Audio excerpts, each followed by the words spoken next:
Well, it looks as if it's getting more interesting. And I'm talking about the recent tension that seems to be brewing on account of what President Donald Trump said 3 days back, that it looks like if the Americans will do everything to ensure that they protect, cherish Christians in Nigeria. With the China government coming out yesterday to say that Americans should think twice before indeed invading Nigeria, many persons are asking, are we in for a big diplomatic row? Well, anyway, with that in mind, I want to quickly welcome you to another lovely time on Atlantic TV is Viewpoint, and my name still remains Michael Gobadia. We saw dramatic scenes yesterday playing out at the airport, and this is from Natasha. What could be going wrong? Well, you don't want to miss Trending today, because we'll bring you all of this interesting gist today on Trending. Well, let me especially welcome you to Viewpoints on Atlantic TV. I am Mercy Erabo, and you know what we do right here on Viewpoints. Yes, we'll start with the dailies, we'll go straight into the dialogue, and the news comes around, and of course, Trending. And of course, you know, you can engage with us through our social media platforms on Facebook, on YouTube, on Instagram at Atlantic Media and TV. Well, we need to go on this quick break, and once we return, the dailies will be next. Don't miss out on exciting news, events, and more. Stay connected by following us on Facebook, YouTube, and Instagram at Atlantic Media and TV.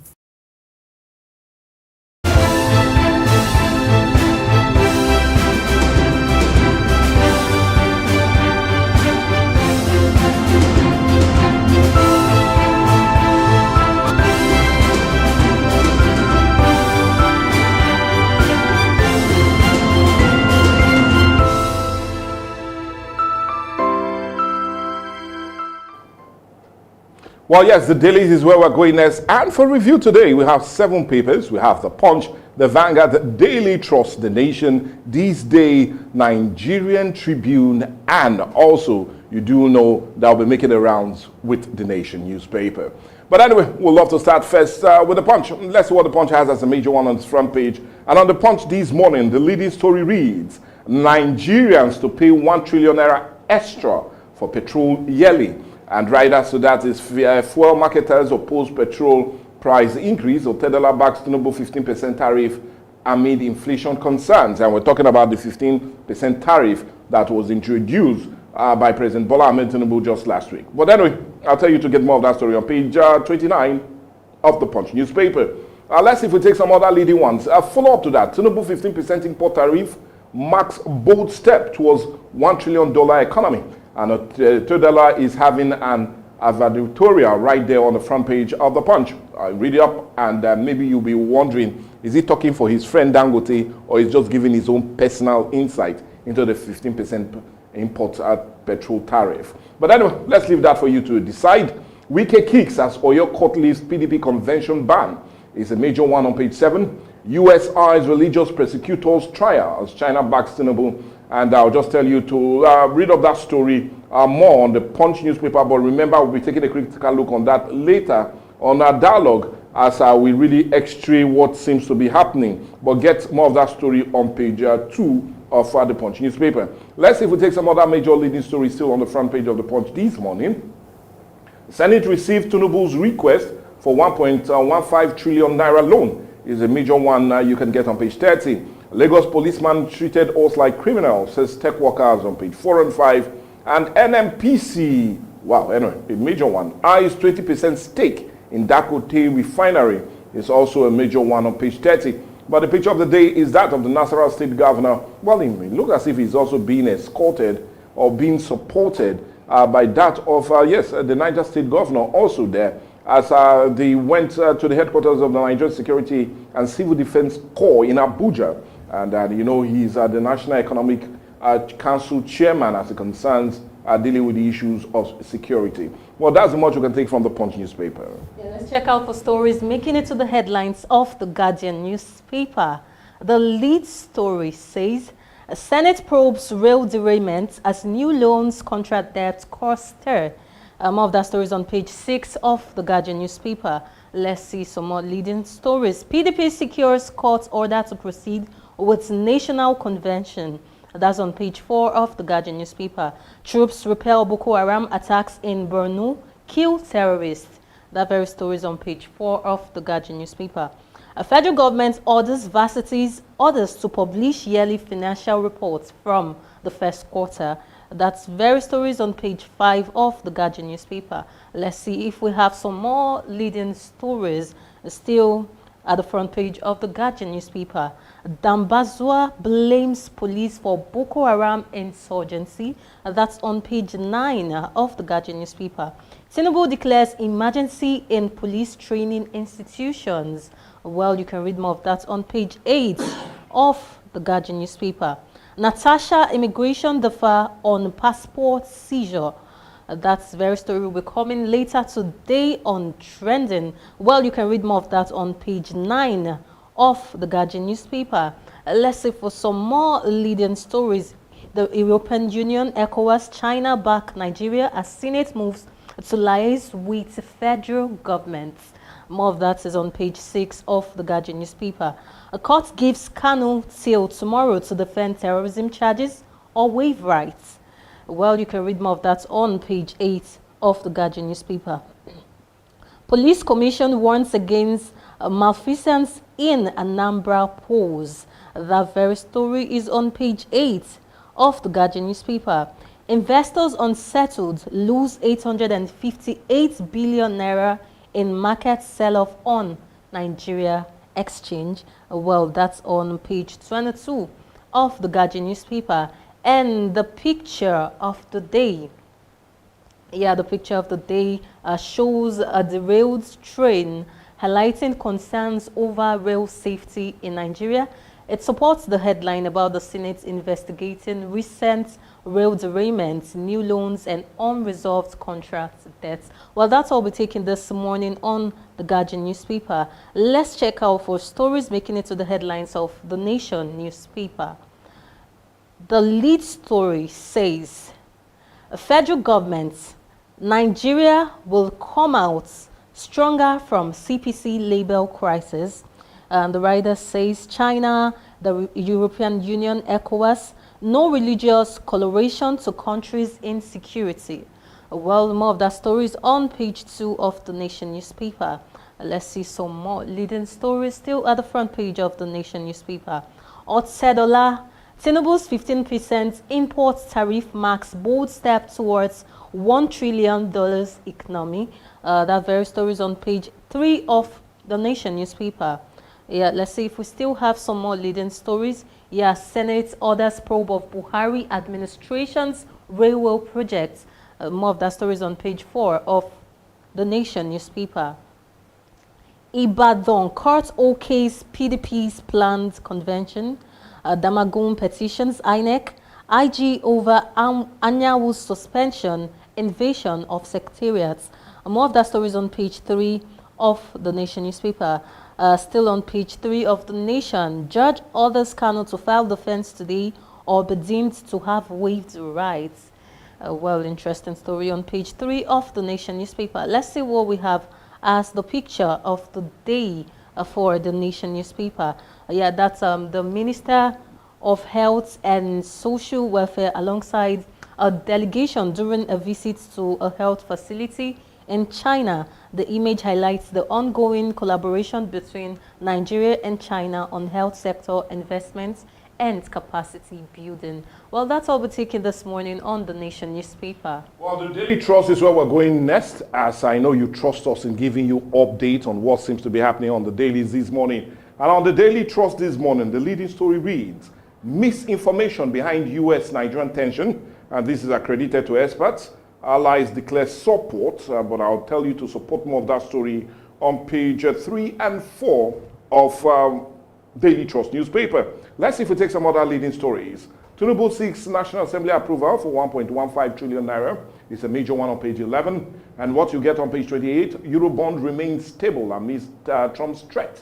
And court OK's PDP convention as BOT meets today is another major story you can get on page 12 of the Daily Trust newspaper.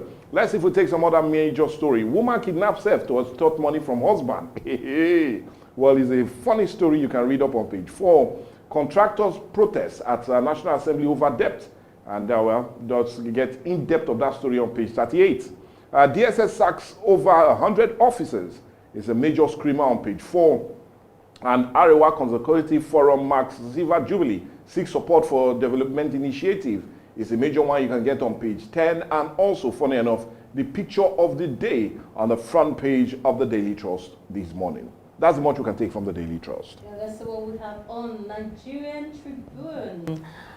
The lead story says, Court orders PDP Damagun to proceed with November 15-16 convention, directs INEC to attend, monitor proceedings, and North Central meeting splits over resolution to back Damagun. Well, more of that story is on page 4 of the Nigerian Tribune. Let's see if we take some more leading stories. A court gives Nnamdi Kanu till today to defend terrorism charges. That very story is on page 16 of the Nigerian Tribune. Police deploy 60,000 security personnel for Anambra election. You can read more of that on page 2 of the Nigerian Tribune.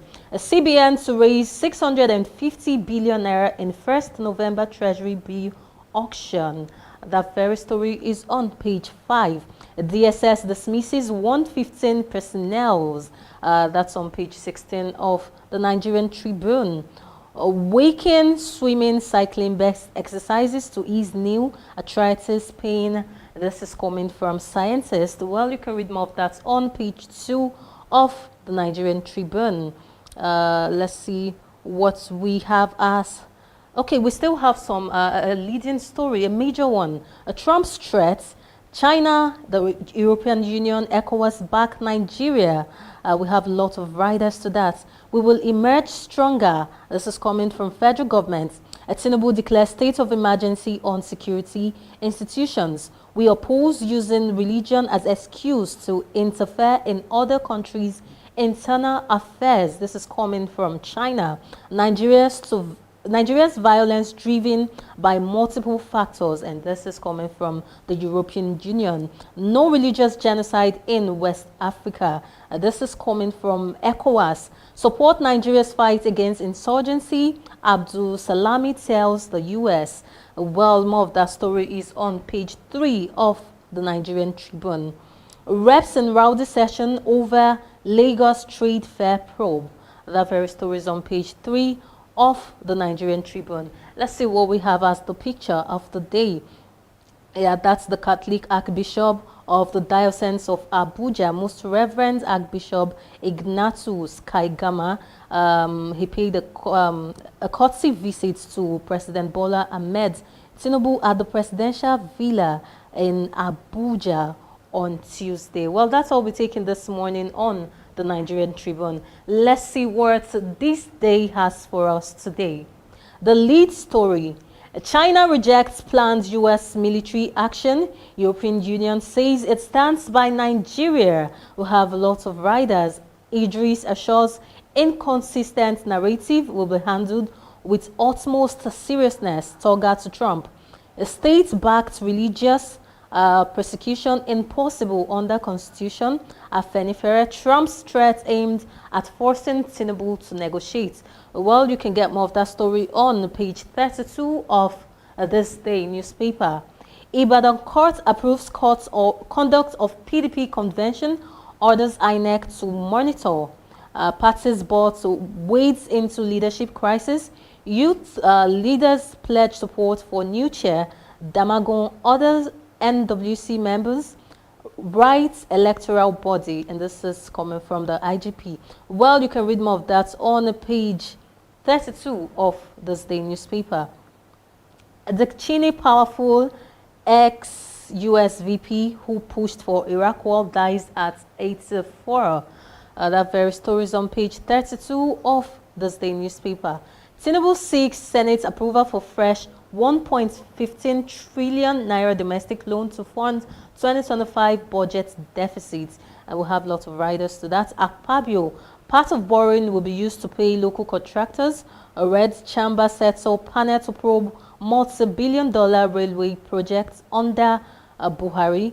Naira strengthens its official foreign exchange markets as Nigeria moves ahead with $23 billion euro bond plan. A stock market drops further by 611.9 billion naira on cautions trading. More of that very story is on page 32 of this day newspaper. Yeah, I think that's all we have. Let's see what we have as the picture of the day. Yeah, it shows security officials and government representatives during an inspection of a security training facility. This image highlights efforts to improve training for security agencies in Nigeria. Well, that's all we're taking this morning on this day newspaper. Well, the Vanguard will be the next and last paper for us to review this lovely Wednesday morning. And on the Vanguard this morning, the leading story reads, Trump, why we reject a U.S. threat on Nigeria? And these are credited to China. And riders to follow that very leading story is U.S. lawmaker blasts Trump, says threatening military action against Nigeria irresponsible and reckless, and religious extremists plotting to divide Nigeria. Federal government raises alarm and insists on no genocide against Christians. Senate to discuss Trump's comment with executive arm. Well, anyway, genocide claim divisive, dangerous for region cohesion, and these are credited to ECOWAS. You can read that very single story on page 27, but get all of the gist on page 5 of the Vanguard newspaper. Let's see if we take some other major stories still on the front page of the Vanguard. Top banks record 4.1 trillion profit in 9 months. It's a major one on page 19. Court clears PDP to hold a national convention in Ibadan as party petitions IGP over alleged violent takeover of secretariat. And you can get more of that story on page 9. But the page before page 9, strike, we have met ASU's demand, says federal government on page 8. Alleged terrorism, I have no case to answer. Sorry, not me, but Kanu seems to be saying so. Let me go, he says on page 11. Let's see if we take some other major stories still on the front page of the Vanguard. On page 12, Obaseki carpets Okpebolo denies 600 billion naira debt and others. And on page 13, troops kill Boko Haram terrorists during attack on military base in Borno. And we know is the troop of Heidi K, and indeed one that we'll cheer about. Budget deficit, Tinubu seeks fresh 1.15 trillion naira domestic loan as debt hits 152 trillion naira. Is a major one on page 20. DSS dismisses 115 personnel. Is a screamer on page 6. And Nigeria versus U.S. diplomatic crisis. Blame APC foreign policy. Benga Hassan seems to be telling you more of that story on page 8. But the picture of the day, just like others, is no order. But the Catholic Archbishop of the Abuja Diocese, and we're talking of no other person, but Most Reverend Archbishop Ignatius Kengama, as he visited President Bola Ahmed Tinubu yesterday at the presidential village in Abuja. Well, that's the picture of the day. And like I said, it wraps up all the papers this morning. I will always insist that if you find any truly enjoyable and fancy for you to read, well, just do yourself a big favor and get them and read them all up, because information is critical in enhancing and improving your well-being.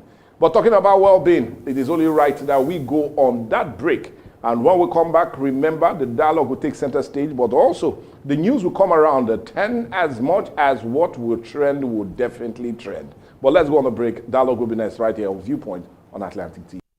Alright, my name is Desoka, the comedy catalyst of one of Nigerian comedy. Alright guys, back again, yes boss, my name is Osh Baby. Yemi Alade. Yeah, what up people, it's your boy Victor Edi. Girl Ninyola. My name is my wife, Ninja Celebrity type man. My papa say, who won't carry cow, waka go, waka follow the cow. I know the life for you. I see you know you're watching the Atlantic TV. Keep watching Atlantic TV. Atlantic TV. Keep watching Atlantic TV. Keep watching Atlantic TV. Keep watching Atlantic TV. Atlantic TV. Informative, educative, interesting, entertaining. Worldwide, international. Don't go anywhere, I'll catch you. Don't touch that die. Atlantic TV. Boom. Atlantic TV, we wanna party. Atlantic TV. Culturally inclined and uniquely different.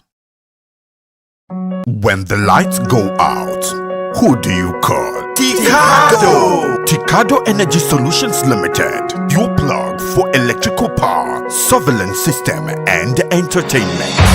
From expert electrical installation to efficient eco-friendly solar inverter systems, no matter the size, Ticado delivers smart energy solutions designed for today and tomorrow. We also help you secure your space with our cutting-edge security and surveillance system. Enjoy crystal clear entertainment with our professional DSTV and cable TV installation. Visit Ticado today at Block F4, Suite 41 and 42, HFP East Line Plaza, Abraham Adesanya, Aja, Lagos. Or call 0906 902 5025 or 0815 176 6817. Explore our services at ticado.com.ng. Ticado Energy Solutions Limited. Power, protection, peace.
Atlantic TV, culturally inclined and uniquely different.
Behind closed doors, too many suffer in silence.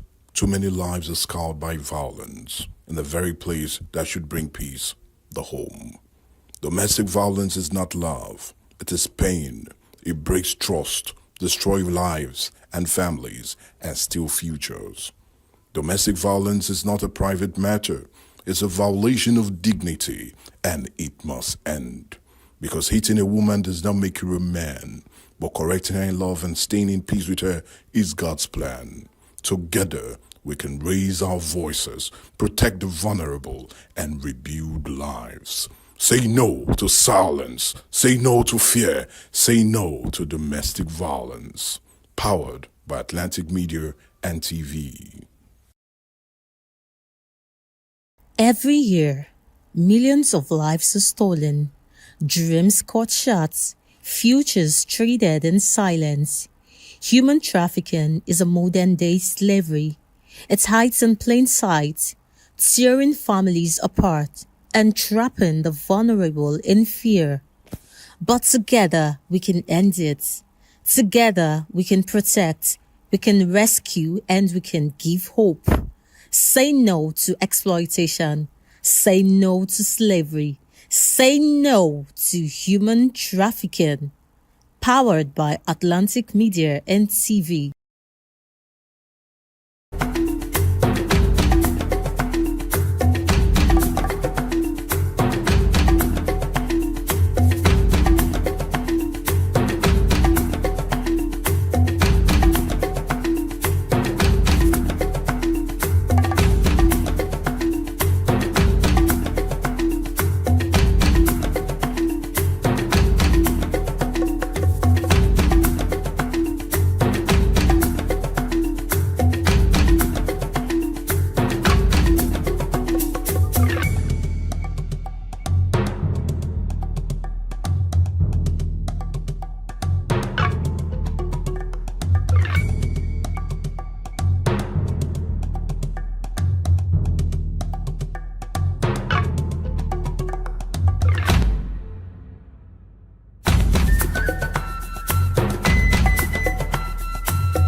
Atlantic TV, culturally inclined and uniquely different. When the lights go out, who do you call? Ticado! Ticado Energy Solutions Limited, your plug for electrical power, surveillance system, and entertainment. From expert electrical installation to efficient eco-friendly solar inverter systems, no matter the size, Ticado delivers smart energy solutions designed for today and tomorrow. We also help you secure your space with our cutting-edge security and surveillance system. Enjoy crystal clear entertainment with our professional DSTV and cable TV installation. Visit Ticado today at Block F4, Suite 41 and 42, HFP East Line Plaza, Abraham Adesanya, Aja, Lagos. Or call 0906 902 5025 or 0815 176 6817. Explore our services at ticado.com.ng. Ticado Energy Solutions Limited. Power, protection,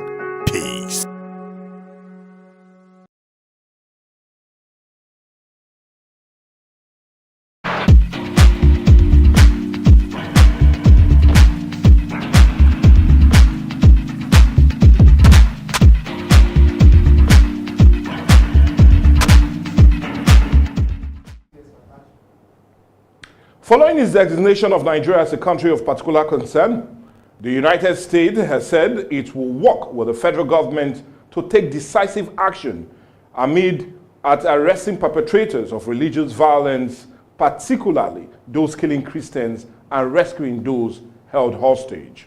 The chairman of the United States Committee on International Religious Freedom, we're talking about Vicky Hasler, whose recommendation led to President Donald Trump's to blacklist Nigeria as a violator of religious freedom, disclosed this while welcoming the United States leader's decision. Hasler, in a statement, thanked Trump for taking steps to address what she described as the persecution of Christians in Nigeria.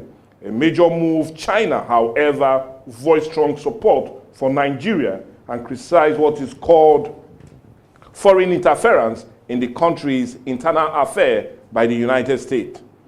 Now, as part of its response to Nigeria-led violation of the United States, Congress is considering a bill that will impose severe sanctions on state governors, public officials, and non-state actors involved in enforcing the Sharia penal code.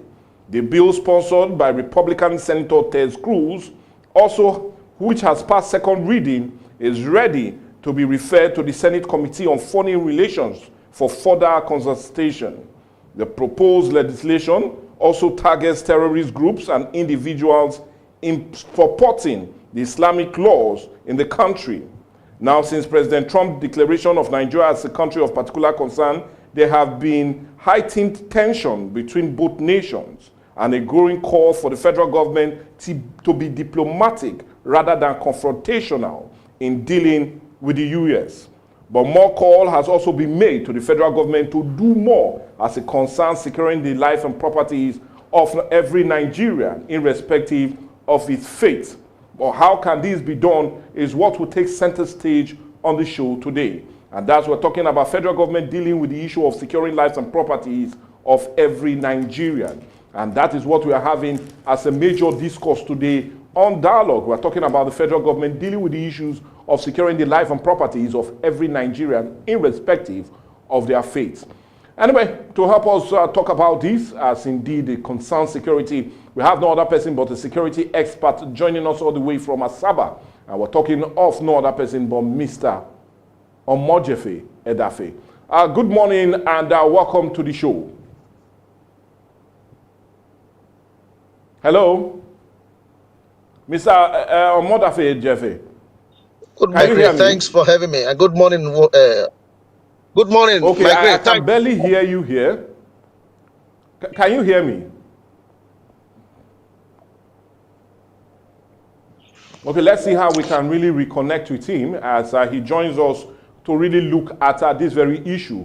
You do know that the issue started since President Donald Trump in every way criticized federal government's action as it concerns protecting the lives of Christians in Nigeria. Okay, it looks as if we finally have him on board. Yeah, good morning and welcome to the show.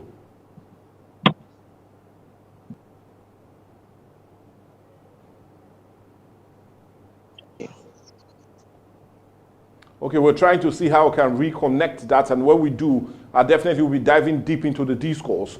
There seems to be a whole lot that is happening on account of that very recommendation coming from no other but President Donald Trump insisting that if the federal government cannot protect cherished Christians, as he calls them in Nigeria, he would take action. And we do know he has already instructed the Ministry of War and the Pentagon in America to see how they can come up with a plan that will indeed effect a vicious attack on the marauding murderers and bandits and terrorists that seem to be inflicting more scores of damage on the Christian faith in Nigeria.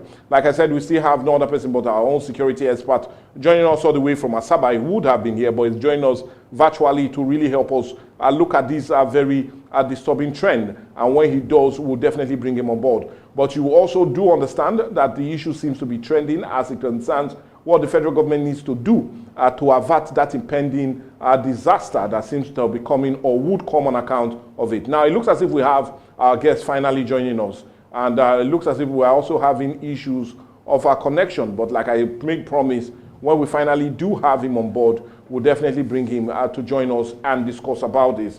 And also, it will be right for me to inform you that the Chinese government, the Chinese Foreign Ministry has also released a statement indicating that they are in support of the federal government of Nigeria, and has indeed advised President Donald Trump not to take any action that they deem unnecessary interference in the dealings of the federal government of Nigeria. And well, it looks as if that seems to indeed be increasing more of a diplomatic row in the tension already building between Nigeria and also the government of the United States. But like I said, we'll definitely be talking or looking at all of that. Let's see if we'll now finally have our guest as he tries to connect to us. Like I said, he will be joining us all the way from Asaba. They have an expanded security meeting right there. So hence, he will not be joining us live on stage, but rather be joining us virtually. Okay, let's see if we have him back on board. We know the connection is a bit sketchy. Hello, good morning to you.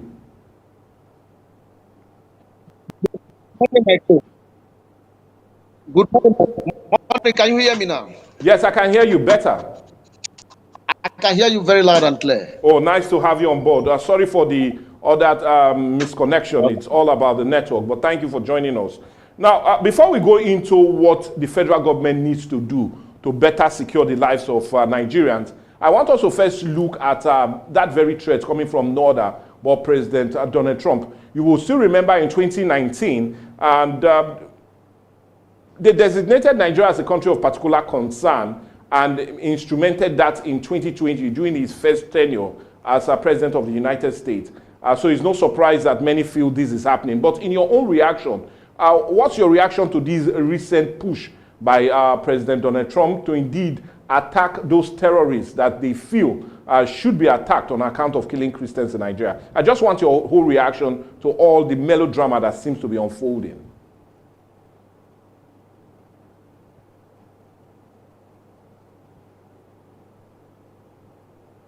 Hello? Okay, looks as if we're still having issues with connection, but we'll plead with you to hold on, and we need to go on a break now, and let's see how our team of engineers will try and see how we can reconnect and get him on board to really help us look at some of these major issues that seem to be on the front burner. We need to go on a break now, and we'll come back and have more discussion centered on the show today. All right, my name is Desoka, the comedy catalyst, one of Nigerian comedy. All right, guys, back again. Yes, boss. My name is Osh, baby. Yemi Alade. Yeah, what up, people? It's your boy Victor Edi. Girl Niniola. My name is my wife, Niger Celebrity type man. My papa say, who won't carry cow, waka go, waka follow the cow. I know the life for you. I see you know you're watching the Atlantic TV. Keep watching Atlantic TV. Atlantic TV. Keep watching Atlantic TV. Keep watching Atlantic TV. Keep watching Atlantic TV. Atlantic TV. Informative, educative, interesting, entertaining. Worldwide, international. Don't go anywhere, I'll catch you. Don't touch that die. Atlantic TV. Boom. Atlantic TV. We wanna party. Atlantic TV. Culturally inclined and uniquely different.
Atlantic TV.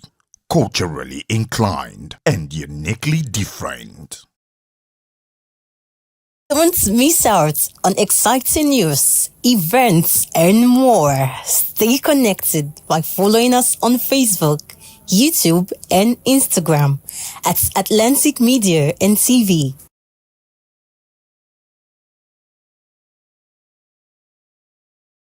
I am SP Dafe Bright and this is Delta State Police Command. Today we'll be treating and addressing an issue that's different from what we've been doing before, not parading suspect this time, but bringing to you a very important information. Do we know that over 85% of Nigerians do password their phones, whether it's Android phones or iPhones? There's always a password. But how come when we lose our phones, by the time we go to retrieve our lines, we go to our bank to check our bank statement, we discover that these people who collected these phones must have siphoned the phones. Now, there are times the people who steal these phones, it is not your phone that they actually need. What they need is your SIM card. Now, how does the SIM card become useful to them? Not just any SIM card, but a SIM card that is linked to your bank account, the one that you usually use to receive SMS alerts. That is what they need. Now, by the time they collect your phone, steal your phone, rob you of your phone, what they do is that they remove this SIM card from your phone and insert it on another phone. So your phone does not really need to power on. They don't even need you to give them your phone password. They don't even need your ATM password. The moment they have access to your SIM card, they can do anything they want to do with your bank.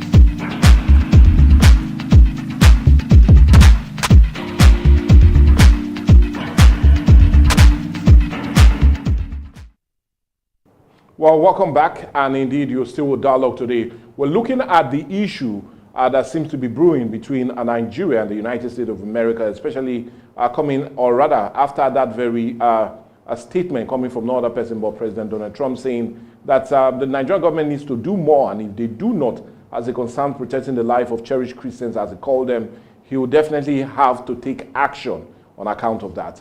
But like I said, we're still having our guest. I'm talking of no other person but Dafe Omar Jaffe.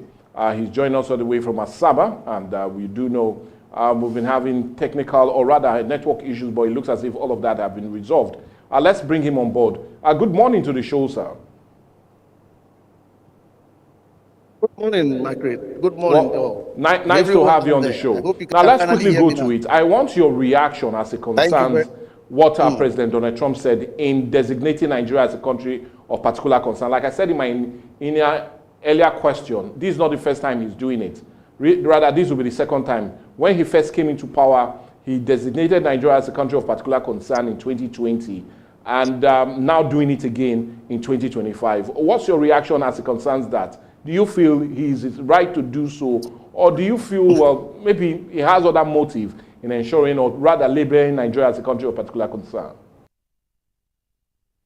Now, thank you very much, Mike. And sincerely, I think that they're very, very interesting times for Nigeria. And I want to sincerely believe that Nigerians will take advantage of what is happening.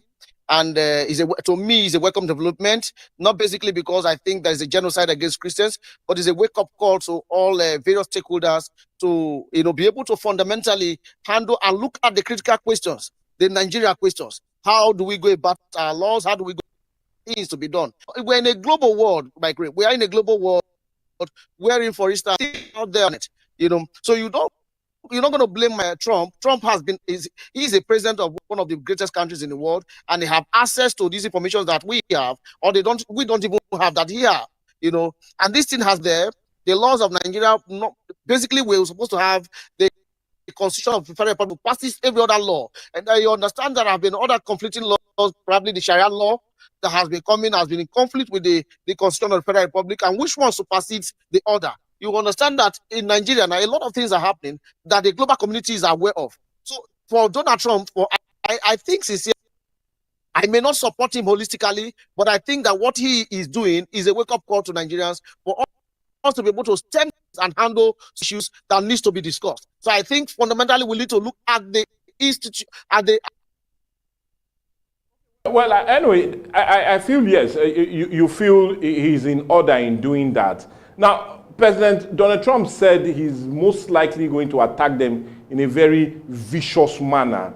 And there's every indication that, yes, under mine he made that statement, he's now going to have a legislative backing, especially from the legislative arm of the United States, because we do know that a bill has recently been sponsored by Senator Ted Cruz, and the bill is called Nigerian Religious Freedom Accountability Act of 2025 with draft number 2X2747, which is most likely going to give him more legislative backing in really coming to attack those terrorists in Nigeria. But my direct question will be, if the Nigerian government does not do anything, do you see him really going ahead with what he said he would do? Are you going, being a security expert, do you feel President Trump will indeed attack those persons that he would or is planning to attack in Nigeria? No, I don't see. I don't.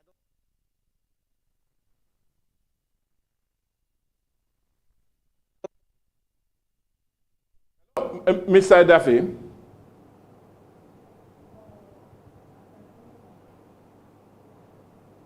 Okay, let's see how we can really bring him back to answer that very question, because many are saying, would President Trump go ahead with his proposed plan, or he's just trying to make the Nigerian government sit up, or does he feel that, yes, that will be? Let's get the take of Mr. Edafe. Mr. Edafe, do you see him really doing that? I don't think so. I don't think so. I don't think he's going to do that. You know, I think he wants to reach out to the Federal Republic of Nigeria so they can sit up.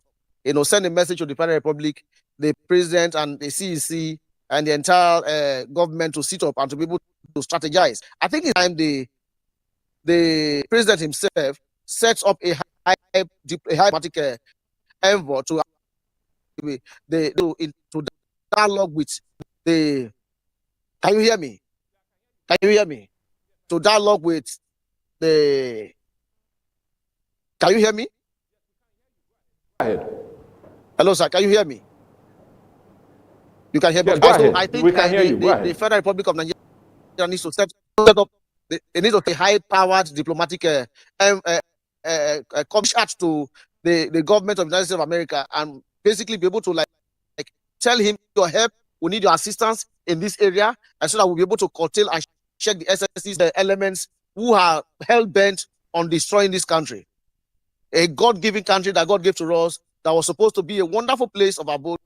But unfortunately, Nigerians are becoming, body bags are finding ourselves in body, Nigerians are finding themselves in body bags by the day. Even as we're talking, there are still killings going on there.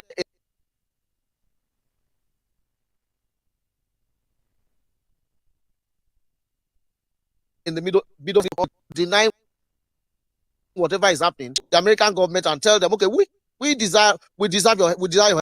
Come and help us and assist us. That's my take. If you feel he's not going to attack, now let's look at Article 4, subsection, or rather Article 2, subsection 1 and 4 and 7 of the United States Charter that gives every country every right to choose what they want, as in religion, economy, even in faith. Now, with that very article, we know the Republic of China came out yesterday to in every way criticize Donald Trump for taking that threat to Nigeria. Now, do you see China coming in and also helping to defuse the situation? Or do you feel the United States will even listen to China not to do what they plan to do? It's just a question. A congressman yesterday replied the Chinese government and told them, you have no right to dictate American policy. Our foreign policies are strictly for you have no right to dictate. So you understand that is not even a problem. China is doing what they think is right, because if you have a debtor, and somebody is trying to destroy the man, you will want to preserve the debtor so it doesn't die and debts can be met. So I think that what China is doing is to kind of preserve, and articulate their resources so they don't get lost out. I understand what China is doing, nothing, but at the same time, America will not listen to China.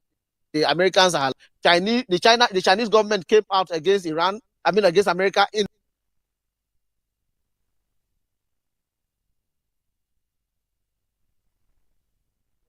as if we're having still some of the network issues.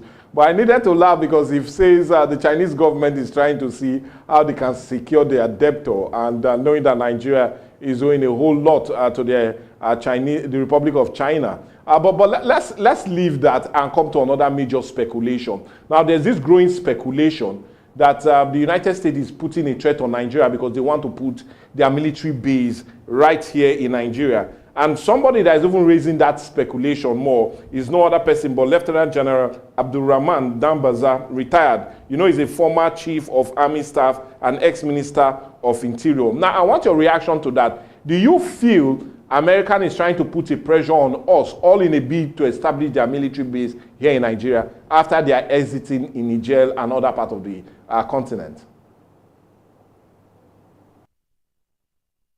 Let me tell you one of the reasons why Donald Trump did what he did in 2019. Let me go back to the basics, right? Okay, in 2018, there was an attack in Jos, Plateau State, on a community, several communities, and an imam by the name Abdullah Abi something, and he by himself was able to hide over 250 Christians. When the bandits came, they came for him even, and because he had intelligence report that the man was hiding Christians. So they came for him and he told them, he said, everybody, he hid he hid the women in his house and the men in the mosque. So when he came, he told them that the men, everybody lives. So if you think that this was not in any way a genocide or an attack on Christians, why did the men go back when that this everybody lived? So eventually when they went back, Buhari gave the man on, and then the governor of Plateau State there, Simon.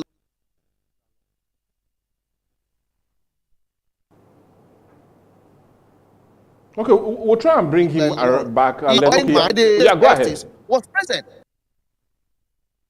Can you hear me? Yes. So I was saying that I was giving an illustration why I think that America got involved in all this. That in 2018 there was an attack in some communities in Jos, and don't forget, an imam who was later given a national honor, who intervened and secured these men from being annihilated by these bandits, and it was caught and was hosted by the then governor of Plateau State. You know, an American envoy was present. An envoy was present. So when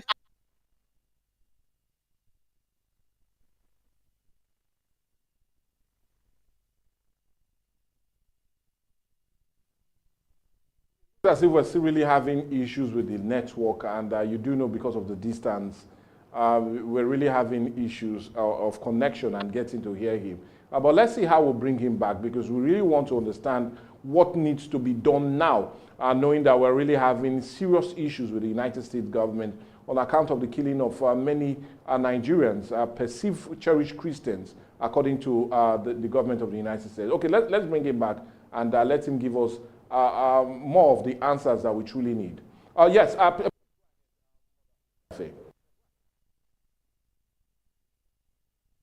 Yeah, I was saying you will not blame the American government for coming up with that designation. I think that they have informations that are readily available in the internet. They are readily available. And there is a global world, like I said earlier. We are living in a global world. So all these are readily available, and they have access to these informations. And every day they hear of the cries, they hear of cries, people who were murdered and all that. And this is within a particular region. And it's within. I understand that Muslims are killed as well. But you appreciate the fact that whatever coloration we want to give this thing, there has been serious mind-blowing killings that has been happening in this country.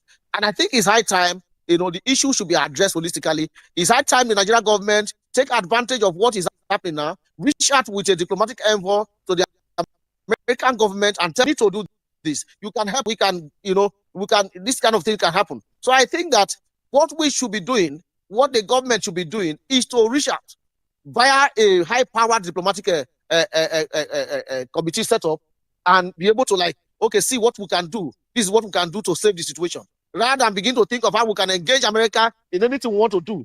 You understand? This is my take. This is I my want to take. bring you Sincerely. back to one of the questions I asked initially. Now, there's this perceived speculation going on air that America is only doing this to push us into a box or a corner for them to force us to have their military base here. Like I said, no other person but ex-military chief, Lieutenant General Abdurrahman Dambaza, the ex-interior minister and minister of security, has said so. Do you feel that's the case here, that they want to box us into a corner to have their military base here, knowing that they've exited Niger and other part of the continent? Let's have your view on that. I sincerely want to believe there are a lot of conspiracy theories, going on now. There are a lot of conspiracy theories, and I don't want to believe if America wants to set up a military base, if they want to set up a military base, there are a lot of enabling countries, willing countries that are out there that are willing to come and give them whatever they need. I don't want to believe that. And I think there are basic diplomatic ways to go about it. They want to set up a diplomatic military base. So I don't want to believe a lot of conspiracy theories. But whichever way, I am saying that whichever way, even if that is the case, can take advantage of this, reach out to them. Because sincerely, we need assistance of the United States of America. We need the assistance of USA. So we can't shy away from that fact. Yeah, nice to know, irrespective of whether you feel that's just a conspiracy theory. Now, we want to go now into our full discussion, and the discussion is what should we do as a country to better protect our citizens? Because information reaching us here on Dialogue is that about 4 persons have been killed in Benue State just in the last 2 days. That is the high-level security information reaching us at Dialogue. And these persons were killed in Awolu community in Ogewa, Ohimini, local government area of Benue State. And we learned that these attackers were even going around the community for days, and they attacked them on Monday. And up till now, no security personnel has gone there to help them. That's the security report we're having. So undermining all of this is happening. More persons are still being killed in Nigeria. But my question now is, how can we take the fight to the bandits? Because they started all of this. If they have not been killing Christians or Nigerians, nobody would think of coming to invade or attack Nigeria. Sir, what do we need to do to put an end to this?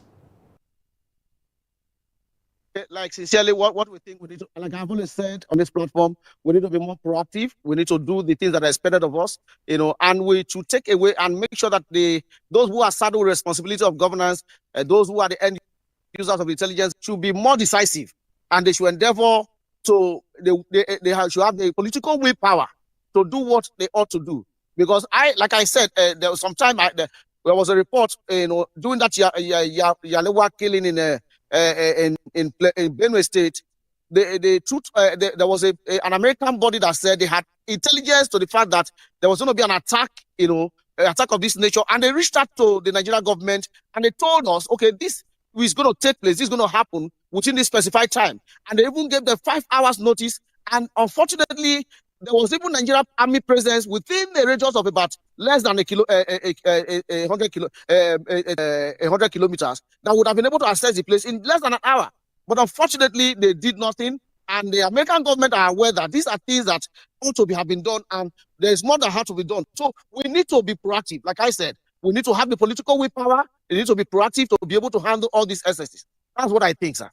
And I know that it is doable. It is not something that is undoable. It's doable. It's the government to become more serious and more proactive.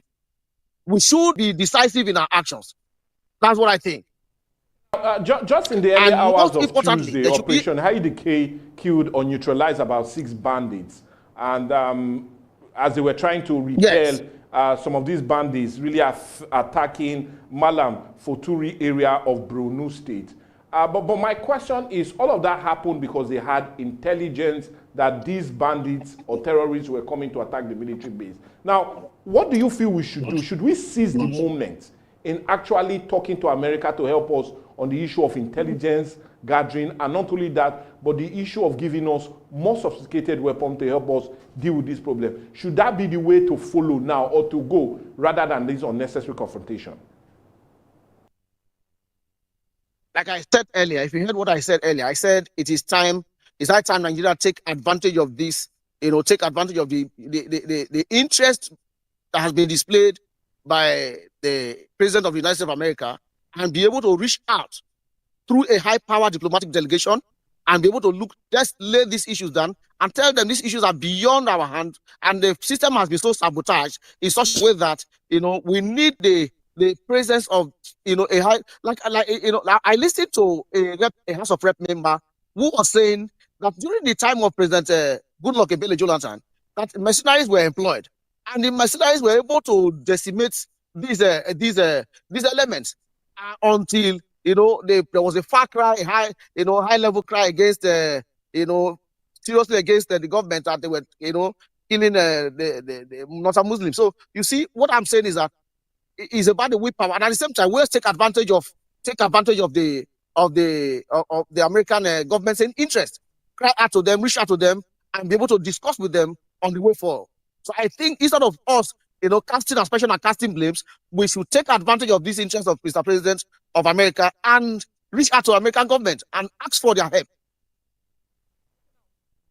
The help will come, because this will not be the first time that we are seeing such, especially as it concerns intelligence gathering with the United States. Yes, we can reach them. But if you take your mind also during the first administration of Trump and in 2018, when an American citizen was kidnapped in Niger or Chad and was brought down to Nigeria, the Americans did not share that intelligence with us. They only came, rescued their citizens before even highlighting or rather informing the national or the federal government that they came to Nigeria to rescue their citizens. So there's already that growth of mistrust between both governments. Do you see the American even willing to share any intelligence gathering with us? I'm just asking.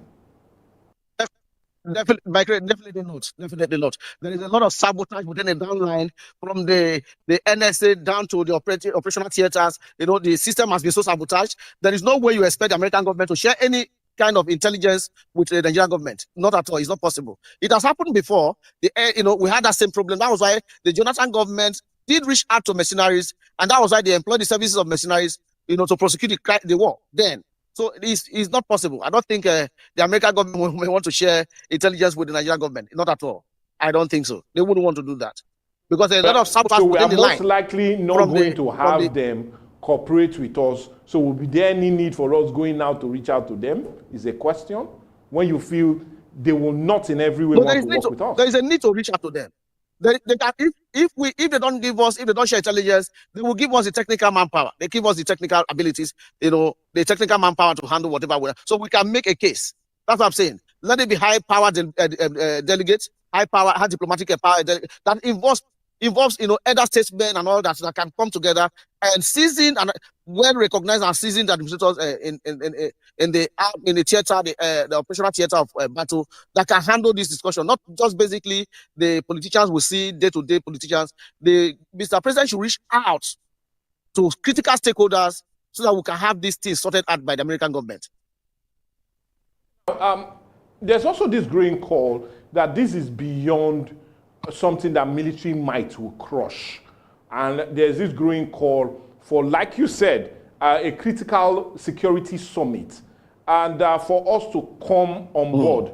And one of such calls is being loud, especially by Sheikh Gumi, saying that this is not time to kill the bandits, that if the Americans attack the bandits, it will be more violent for Nigerians, that negotiations should be. So I just want you to help us, as a security expert, should that be the route or the route for us to follow? Let's understand, is dialogue going to solve anything? Is a roundtable discussion going to put an end to this? Or do you feel a military force, military might will end all of this? Let's talk. Is very embarrassing for Nigeria, and a country as great as Nigeria, to be saying we should be dialoguing. The last time I saw a video clip of would-be bandits who came to dialogue with the government. I saw them bearing arms and they were wearing military camouflage and all that. And I felt very, very embarrassed and scandalized. This is not acceptable. This is not done anywhere in the world, where you see people who came, they came to show us force. There's what we call a show of force in the military. That's what they came to do. They came to show us all their brandings, their GPMGs, all the wonderful GPRGs. They came to show us and tell us that they were prepared, and they're not a ragtag army that we think they are. So I think sincerely, Gumi is not busy. In the words of former CDS, General Musa and Christopher Musa, he said something. He said, I've been in the theater. I've been in the operation theater for a very long time. These men eat their words. They always go back on their words. You don't dialogue with them. You don't dialogue with these elements. And that's what I think it is. You don't dialogue with them because they are going to definitely eat their words. We should be decisive. And I think what the American government is saying is a true thing. Like what Jonathan did. If in the words of that House of Rep member, he said they were almost decimating them. They were almost and what he said they were less than 50. The mercenaries that came were less than 50. And they were almost, he said, were very precise. Their precision level was 100%. He said you see them sit down somewhere with laptops and they're able to show, because there are satellite views of all this. I've always said this. Let's go digital. This is not a time to begin to be, carry your conventional armed forces because we're fighting a guerrilla warfare. And it's not, you don't use a conventional military to fight it. We need to be decisive, go digital and be able to come up with strategies that, let's change our strategic policies. Let's change our strategy. So the tactical information will be different. When the strategic policies are changed, the tactical formations will be different. And you see, it will not come down. And that down line of from the man who started with the affairs of handling the security down to the theater operators, you now eliminate all that. When you eliminate it, you are taking away saboteurs that are within the same line. So you now see there is a different thing that is operational now. It's just between the end user and the operational theater. And that's all. So we take away that saboteurs within the line, and those bottlenecks, those bureaucracies are gone, and they don't have information that they have access to. And you decimate them. This is what is done globally. I don't believe in. I still want you to help us address the issue of our porous border, because immediately the United States of America said they would definitely attack. We saw that the border with Chad was closed immediately by the Chadian authorities, which is a clear indication that sometimes most of these marauding criminals and bandits seem to have this trans-border affiliation, especially coming from the horns of the Sahel, from Libya down to Nigeria. So let's look at the issue of border, because as much as even if the Americans come, if our borders are still porous, would it not still amount to nothing at the end of the day? Let's look at our borders.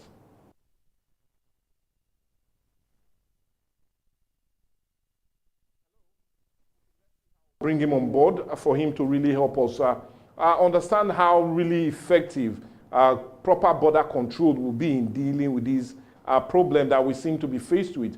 But like I said, we're still talking about the issue of security and how the federal government can better secure the lives of properties of Nigerians to in every way avert that impending strike being promised by President Donald Trump on account of the killings of large number of Christians. You totally agree with me that in the first half of this year alone, we've lost about 2,236 persons who have been killed, exceeding the 1,183 and the 2,194 that were killed in the whole of last year, indicating that this year the number of persons that have been killed totally surpasses our 5 years period of killings, especially as it concerns Nigerians. And everybody feel that is why there's growing call for more to be done on account of these seems to be. But let's see if we bring him on board to really ask him a final question. Okay, we doubt if that is possible, but yes, because of the network. And also our producer is telling us we really run out of time. But we need to thank him for really adding his voice to this, and we'll see how we can bring him any other time to indeed give us more light as it concerns the issue of security. But it can never be complete if we do not have your reactions, comment, and also contribution. Hence, I will be telling you to drop those reactions on our different social media platforms, our Facebook page, on Instagram, and also on our Twitter handle, as much as you can also send it to every other social media platform that is already on your screen. Let's have your comments as it concerns this growing tension that has arose on account of the threat coming from President Donald Trump, saying that he would definitely indeed strike, and he said viciously, those marauding criminals that are killing Christians in large number in Nigeria. Let's have all of those reactions from you guys, and truly we appreciate them. But you do know on Viewpoint is always interesting because we want to always make your lovely day enjoyable. Hence, we'll go on a break now, and you do know the news will come around the hour. And as much as that, definitely trending will follow. But for me, Mike Egobadia, let's see how I'll do another lovely edition of Dialogue come tomorrow. Bye for now. Don't miss out on exciting news, events, and more. Stay connected by following us on Facebook, YouTube, and Instagram at Atlantic Media and TV. I am SP Dafebright and this is Delta State Police Command. Today we'll be treating and addressing an issue that's different from what we've been doing before, not parading suspect this time, but bringing to you a very important information.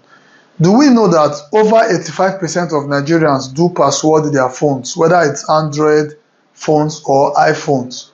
There's always a password. But how come when we lose our phones, by the time we go to retrieve our lines, we go to our bank to check our bank statement, we discover that these people who collected these phones must have siphoned the phones. Now, there are times the people who steal these phones, it is not your phone that they actually need. What they need is your SIM card. Now, how does the SIM card become useful to them? Not just any SIM card, but a SIM card that is linked to your bank account, the one that you usually use to receive SMS alerts. That is what they need. Now, by the time they collect your phone, steal your phone, rob you of your phone, what they do is that they remove this SIM card from your phone and insert it on another phone. So your phone does not really need to power on. They don't even need you to give them your phone password. They don't even need your ATM password. The moment they have access to your SIM card, they can do anything they want to do with your bank account, because all they need is to generate an OTP, and the message, the OTP that is called one-time password, will be sent to that your SIM card, and with that they can do anything they want to do with your account. That is why people lose millions of their life savings simply because they lost their phone. By the side of this video, we'll be doing an illustration. You will see an illustration that talks on how you can password your SIM card. Now, the topic that we are here to discuss, passwording of SIM card. When you get a phone, pick that your phone now. See how you can password your SIM card. If you password your SIM card, by the time for any reason your phone gets to the wrong hand, even if they remove your SIM card and insert on another phone, the first thing that you will get is a prompt that you should enter your SIM PIN. The moment they cannot get the SIM PIN, they cannot use your SIM card for anything. After the trial of 3, the POC prompt will come because the SIM card will be blocked, and you can only unblock that SIM card when you have the POC number. Some of us don't have our SIM pack, because on the SIM pack it is written there the SIM PIN and the POC number. But because some of us don't have our SIM pack, I would advise you to quickly locate the nearest office of your service provider, be it Airtel, Globalcom or MTN. Approach them and request for your POC number. Once you've gotten your POC number, you follow these instructions and ensure that you password your SIM PIN. Your SIM PIN is very, very important. On my phone, for instance, once you turn off the phone and you turn it back on, you must enter your SIM PIN. If you cannot enter your SIM PIN, the SIM card will be useless. And I'm telling you, once they cannot have access to your SIM card, your money will be safely in the bank. They cannot have access to. There was a time I lost my phone, and it took me about 2 weeks to go to MTN office to retrieve my SIM card. Why did I wait 2 weeks? Because I knew I had a SIM PIN. I knew they would not have access to my bank account. I knew they cannot even use my SIM card for anything. Some of these people, when they steal phone, we'll be hoping that, we'll track the phone. Some of them don't even sell the phone. They will just condemn the phone and just get the SIM card to see if they can have your money. Please, they say a word is enough for the wise. It is very, very important. Don't see this video and just pass it by. Watch this video to the end. We're almost approaching the end of the video. Ensure that you take the lesson. Please password your SIM card. They say a stitch in time save 9. It's very, very important. Make haste when the sun shines, not be to call. You don't have to start running and start saying, what do I do? What do I do? When you can prevent it. Let's not forget, prevention, they say, is better than cure. Thank you. Atlantic TV, culturally inclined and uniquely different. My name is Desoka, the comedy catalyst of one of Nigerian comedy. All right, guys, back again. Yes, boss. My name is Osh, baby. Yemi Alade. Yeah, what up, people? It's your boy Victor AD. Girl Ninyola. My name is my wife Naija celebrity type man. My papa say, who won't carry cow, waka go, waka follow the cow. I know the life for you. I see you know you're watching the Atlantic TV. Keep watching Atlantic TV. Atlantic TV. Keep watching Atlantic TV. Keep watching Atlantic TV. Keep watching Atlantic TV. Atlantic TV. Informative, educative, interesting, entertaining. Worldwide, international. Don't go anywhere, I'll catch you. Don't touch that die. Atlantic TV. Boom. Atlantic TV. We wanna party. Atlantic TV. Culturally inclined and uniquely different. Ruth Gender Foundation. I'm Ruth Edema Collins. I hold a first degree in physics electronics, a postgraduate qualification in business administration, and a nationally certified French language tutor. Career-wise, I'm an educational facilitator. I'm the managing director at Atlantic Media and TV, and I'm also a director at Rukotech Integrated Services Nigeria Limited. I'm a wife and a mother, and I like dressing up to show up. Yeah, so that's basically me. Thank you. Root Gender Foundation was inspired from my personal experiences growing up as a young girl in a typical Nigerian environment. For me, it was being different.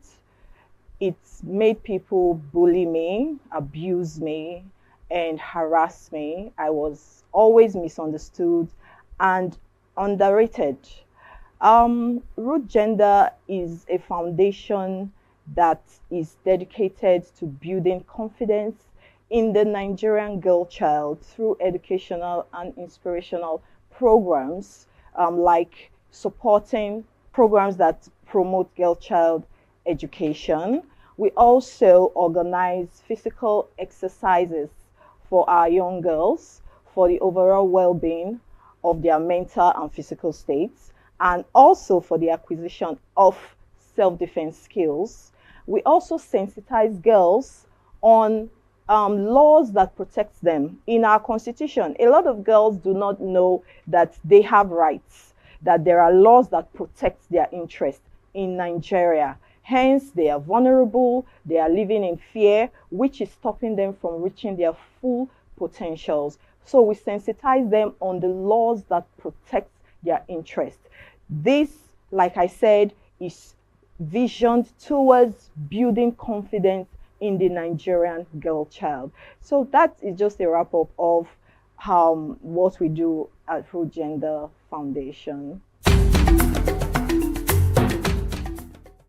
I would say I resonate with the struggles and the challenges of the girl child, particularly the Warri girl child. I happen to grow up in the heart of Warri.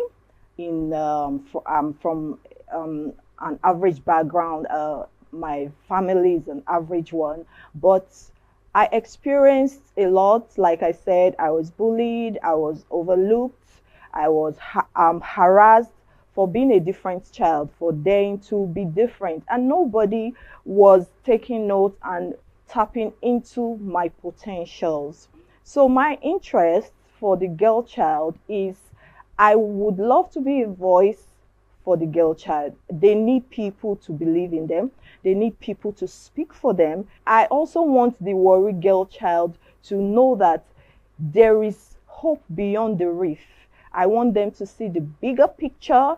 I want them to know that they can compete on global platforms. They can compete on international platforms, and they can do very well. We have the likes of Ada Gold, or Maumi, and the rest of them. They are all competing very well on international platforms, and I know that you too can do that, and I want you to know that is why we are here. Root Gender Foundation is here to make you understand that you can actually be what you want to be.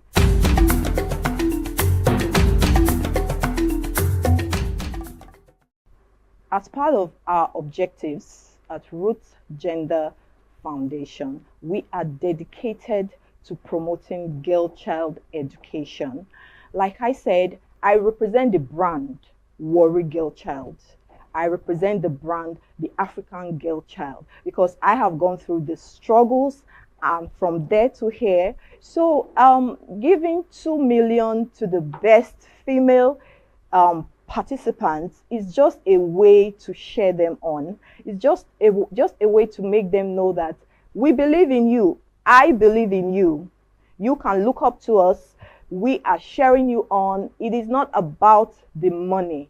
We believe in your potential. We want our girls to know that you are doing the right thing at the right time. You are in the right place, and this is what you should be doing.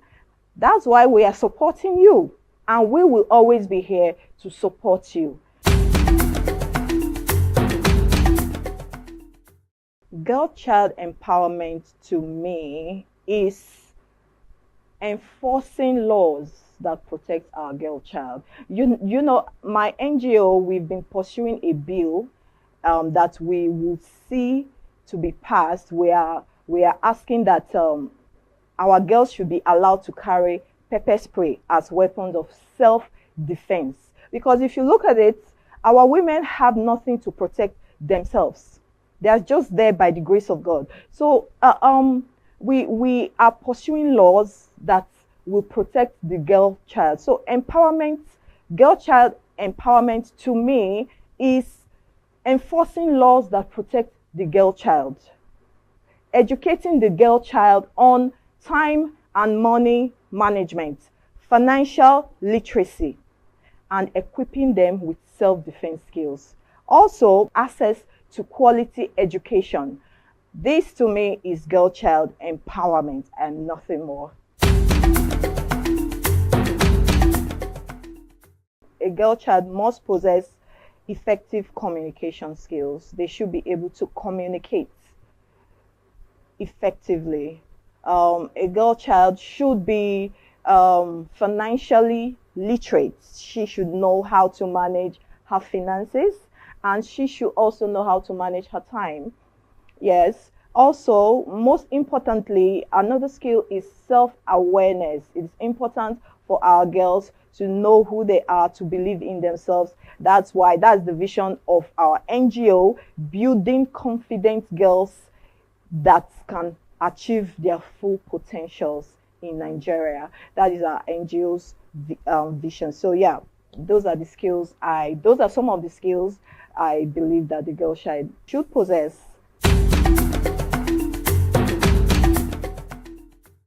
She needs role models.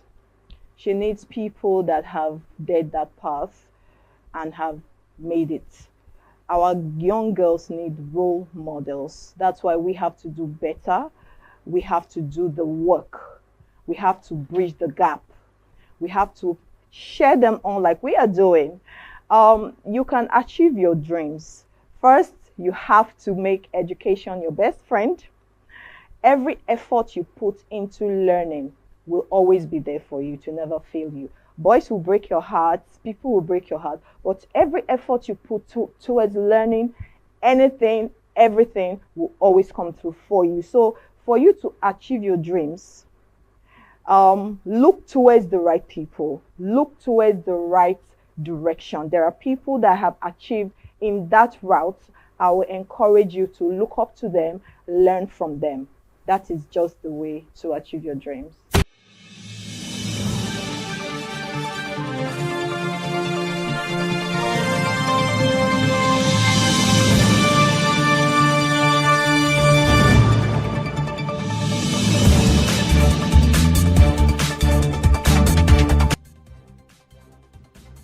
Welcome to our daily news roundup on Atlantic TV. I am Michael Gabadia. Here are our top stories.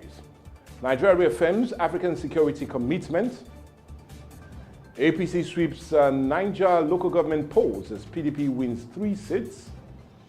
Market react as Naira's stocks slide after Trump military threats. And China warns against foreign interference, backs Nigerian sovereignty. And talking sports, UEFA Champions League charge Osimhen vows to lead Galatasaray European push. Now to the news in full. Nigeria has restated its unwavering commitment to peace, stability and security across Africa. The National Counter-Terrorism Center, under the Office of the National Security Advisor, made this known at a capacity-building workshop for the African Union Peace and Security Council Committee of Experts in Abuja. General Laka explained that Nigerians' commitment is rooted in the belief that no single country can defeat these challenges alone. He cited the recent memorandum of understanding between the National Counter-Terrorism Center and the African Union Commission on strengthening counter-terrorism efforts in West Africa and the Sahel as a key milestone. The agreement signed in September of 2025 aims to deepen intelligence sharing, technical support, and capacity development across the region. He ordered that under President Bola Ahmed Tinubu's leadership, Nigeria continues to invest in regional cooperation and community-based counter-terrorism initiative, aligning with the AU's Silencing the Guns and Agenda 2063 framework. The workshop, which brought together delegates and experts from across the continent, seek to harmonize strategies and build consensus ahead of the forthcoming AU Peace and Security Council retreat. General Laka expressed optimism that the Abuja meeting will strengthen Africans' united resolve towards a safer and more resilient continent. Speaking on behalf of the National Security Advisor, Malam Nuhu Ribadu, the National Coordinator of the Center, Major General Adamu Garuba Laka, said African security threats from terrorism to violent extremism and transnational organized crime demand joint regional response. President Bola Ahmed Tinubu is set to conclude the appointment of new ambassadors for Nigerian foreign mission worldwide following months of delay and growing concern over the country's limited diplomatic representation abroad. The process comes more than 2 years after President Tinubu recalled all ambassadors from Nigeria's 109 foreign missions, including 76 embassies, 22 high commissions, and 11 consulates, in what the government described as a comprehensive diplomatic review. Since then, most missions have been managed by chargé d'affaires with limited authority to engage in high-level negotiations. A situation diplomatic observers said has weakened Nigerian global voice, particularly amid growing tension with the United States and other key partners. Foreign service officials told newsmen that final security clearance were concluded months ago, but the list was updated to reflect new realities. According to sources, the process could be wrapped up within a week once the president approves the revised list. Analysts said the new appointments are expected to reset Nigeria's foreign policy direction and restores its diplomatic presence ahead of several high-profile international summits scheduled for early next year. Presidency sources said the president has ordered a final review of the list after several nominees reportedly died, retired, or became ineligible since the initial screening by the Senate. The cleanup, they added, will ensure that only active and qualified nominees make the final cut. Away from that, the ruling All Progressive Congress has recorded a clean sweep in the just concluded local government elections in Niger State, winning 25 chairmanship positions. The election conducted on November 1st across the 25 councils featured more than 10 political parties, including the PDP, Labour Party, African Democratic Congress, and the Social Democratic Party. At a statement released Monday night, the Commissioner for Operation, Mohammed Lima, confirmed that collation and declaration of result have been completed in line with the electoral laws and guidelines. He ordered the certificate of return will be issued to all winners as scheduled. However, the poll was marred by report of voter apathy and isolated cases of violence in some areas. Governor Mohamed Bago, who voted in his local government, described the turnout as being impressive, commending the electorate for conducting themselves peacefully. Meanwhile, opposition parties are yet to react officially to the outcome of the poll, which cements the APC dominance at the grassroots level in Niger State. According to the Niger State Independent Electoral Commission, the APC also secured 271 out of the 274 councillorship seats, leaving only 3 to the opposition party, the People's Democratic Party in Tafa and Rafi local government area of Niger State. The Lagos State chapter of the All Progressive Congress has called on Labour Party 2023 presidential candidate Peter Obi to place Nigerian national interests above politics following his reaction to the United States' recent designation of Nigeria as a country of particular concern. In a statement issued in Lagos, APC Publicity Secretary Sheye Oladojo described Obi's comments as selective outrage and political grandstanding. He said national unity must guide every public response to international reports about Nigeria, stressing that the country's image should be protected through responsible communication. Oladojo maintained that President Bola Ahmed Tinubu administration is taking bold steps to strengthen national security through improved military coordination, intelligence sharing, and technology-driven operation. Meanwhile, Obi has earlier expressed concern over United States' position and urged both countries to pursue constructive dialogue to address the nation's security challenges. The APC, however, insists that while criticism is welcome, patriotism must always come first. With insecurity still a major national concern, the ruling party says Nigerians' interests must rise above political rivalry, a message it hopes will foster unity in tackling the nation's challenges. The Don't APC miss out. accused Obi of exploiting a sensitive national issue for political gain, insisting that insecurity should not be used to score cheap political points. The party urged all political leaders to defend Nigeria's integrity on the global stage. We need to go on a break now, but when we come back, more news across Nigeria, as well as business, sport, and foreign news. Don't miss out on exciting news, events, and more. Stay connected by following us on Facebook, YouTube, and Instagram at Atlantic Media and TV.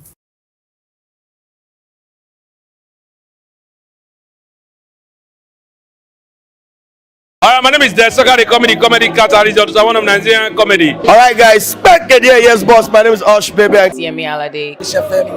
Yeah, what up, people? It's your boy Victor Adi. Girl Niniola. My name is my wife, Niger Celebrity type man. My papa say, who won't carry cow, waka go, waka follow the cow. I know the life for you. As you know, you're watching the Atlantic TV.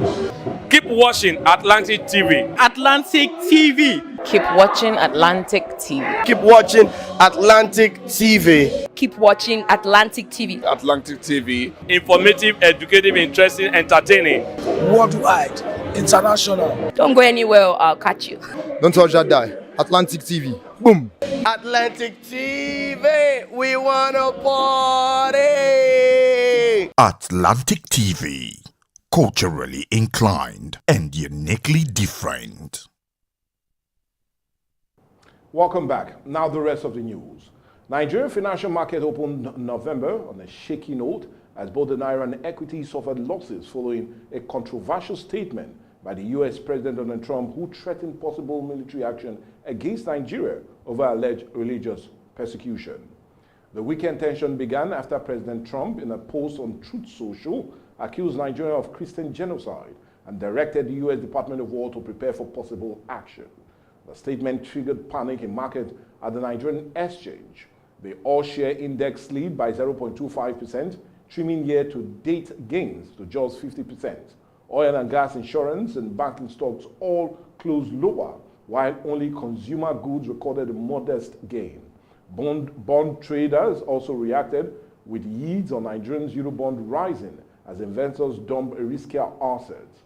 Analysts said the shockwave could be short-lived if diplomatic prevails. Market expert Tilawa Adebanjo described it as a temporary slip, while economist Musa Yusuf warned the threat could damage investors' confidence and destabilize the economy if not handled diplomatically. For now, the central bank and the federal government have yet to issue an official response, but investors are calling for calm and consistency in policy as global attention turns to how Nigeria managed its latest political shock. The Naira fell by 1,421 to the US dollar to 1,433 to the dollar at the official market, a day drop of over 1%, while the Nigerian exchange recorded 245 billion Naira loss, led by sell-offs in major stocks like Aradel Holdings and Access Corporation. Analysts says Trump remarks had rattled investors and heightened fears of geopolitical risks in Africa's largest economy. Still talking business, the organized private sector and the Nigerian Labour Congress have rejected proposals for the introduction of a higher value currency note, warning that the move could worsen inflation and derail Nigerians' cashless policy. In a separate interview, leaders of key business and labor groups dismissed the idea as illicit and ill-timed. The National Vice President of the Nigeria Association of Small-Scale Industry, Segun Kuti George, warned that such domination or denomination will only benefit the wealthy while increasing inflationary pressure. He said the proposal underlines the government digital economic drive and could make it easier for corrupt individuals to hoard cash. Similarly, Director General of the Nigerian Association of Small and Medium Enterprise, AK UBG, also said the policy could plunge the economy deeper into crisis, stressing that inflation and weak purchasing power already crippling smaller businesses. Also speaking, the president of the Association of Small Business Owners of Nigeria, Dr. Femi Ogbeshola, described the plan as counterproductive, saying it could reverse progress made towards a cashless economy. The central bank is yet to officially respond to the proposal, but economic analysts warn that introducing higher denomination could trigger further devaluation of the naira and erode public confidence in fiscal policy. Their reactions follow a report by Quarters Economics, which ordered the Central Bank of Nigeria to issue a 10,000 naira and 20,000 naira note, urging that current 1,000 note has lost its real purchasing power. Away from that, China has declared full support for Nigerian sovereignty, urging the international community to respect the nation's independence amid growing tension over a U.S. threat of military action. Maro Ning praised the Tinubu administration for steering Nigeria along what she described as a development path cited to its international realities. Our comment comes after U.S. President Donald Trump reportedly warned of possible military intervention over alleged persecution of Christians in Nigeria. Beijing's statement signals from diplomatic backing for Abuja and a call for dialogue over confrontation. The Chinese government also urged world powers to focus on cooperation and mutual respect rather than threats or sanctions. With tension rising between Washington and Abuja, China's position adds a new dimension to global reaction surrounding Nigeria's human rights and government record. At a press briefing in Beijing, China Foreign Ministry spokesperson Mao Ning reaffirmed her country's partnership with Nigeria and condemned any attempt by foreign powers to use religion or human rights as a pretext for interference. Still on the foreign scene in Britain, French Minister Rachel Rivers has hinted that tax could rise in next month's national budget. The Chancellor says we will all have to contribute to fixing the UK economy as the Labour government faces mounting debt and inflation. Rivers blamed 14 years of conservative rule for British economic trouble, citing political expediency, Brexit fallout, and global pressure, such as the US tariff. She defended Prime Minister Keir Starmer's government, saying her mandate was not to do what's popular, but what's right for the economy. The Labour Party, which returned to power last year, is facing pressure as Reform UK gains ground in opinion polls. Market reacted swiftly to Rivers' remark the British pound slipped against the dollar, while analysts warn her comments added to investors' uncertainty. The full budget is due for November 2026, and all eyes will be on Westminster to see how far the new government is willing to go with its promised economic reset. Speaking from Downing Street, Rivers said tough but rather necessary decisions lie ahead in November 26 budget. While she stopped short of confirming which tax will rise, speculation is growing that income or value-added tax could be increased to fund public services. Away from that now to the sporting scene, Nigerian Victor Osimhen says he's ready to lead Turkish champion Galatasaray to glory in this season's UEFA Champions League, declaring that it's time to make a statement on Europe's biggest stage. In an interview with UEFA, Osimhen reacted or reflected on his humble beginning in Lagos, describing how those early struggles built his resilience. He said the electric atmosphere in Istanbul and the fans' loyalty gave him extra motivation to deliver for the club. Osimhen also spoke about his admiration of Didier Drogba, a Galatasaray legend, and his belief that Turkish football is ready to reclaim its place among Europe's elites. Osimhen and Galatasaray kick off the Champions League campaign next week, with fans across Africa watching to see the Nigerian can power the Lions of Istanbul back to continental glory. The 26-year-old striker, who sealed a permanent move to the Istanbul Giant after a prolific loan spell, says he's driven by passion, purpose, and a desire to inspire the next generation of African players. Still talking sports, Italian Serie A side Fiorentina has parted ways with head coach Stefano Pioli following a miserable start to the new season. According to football journalist Fabrizio Romano, Pioli's sacking was expected after weeks of growing pressure from fans and the club hierarchy. The 59-year-old, who took charge in July of 2025, struggled to deliver results despite a strong pre-season and the backing of the board. And a statement for Fiorentina thanked Pioli and his staff for their professionalism, but said the decision was necessary to revive the club's campaign. The club confirmed that the search for a new head coach is already underway, with an interim manager expected to be announced in the coming days. Fiorentina are currently 18th in the Serie A table and face Torino this weekend, a crucial fixture as the club looks to turn its season around. The club announced its dismissal on Tuesday after failing to win any of their opening 10 league games, a run that left them hovering near the relegation zone. With that news, we've come to the end of the news today on the show. We'll just tell you that if you have any newsworthy reports, do reach us on our different social media platforms, and I'll be having them right away. My name still remains Michael Gobadia. Bye for now.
Atlantic TV, culturally inclined and uniquely different.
All right, my name is Desoka, the comedy cat. Hey, we wanna party.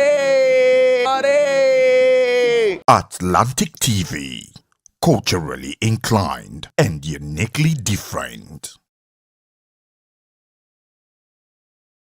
I am SP Dafe Bright and this is Delta State Police Command. Today we'll be treating and addressing an issue that's different from what we've been doing before, not parading suspect this time, but bringing to you a very important information. Do we know that over 85% of Nigerians do password their phones, whether it's Android phones or iPhones?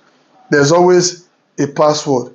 But how come when we lose our phones, by the time we go to retrieve our lines, we go to our bank to check our bank statement, we discover that these people who collected these phones must have siphoned the phones. Now, there are times the people who steal these phones, it is not your phone that they actually need.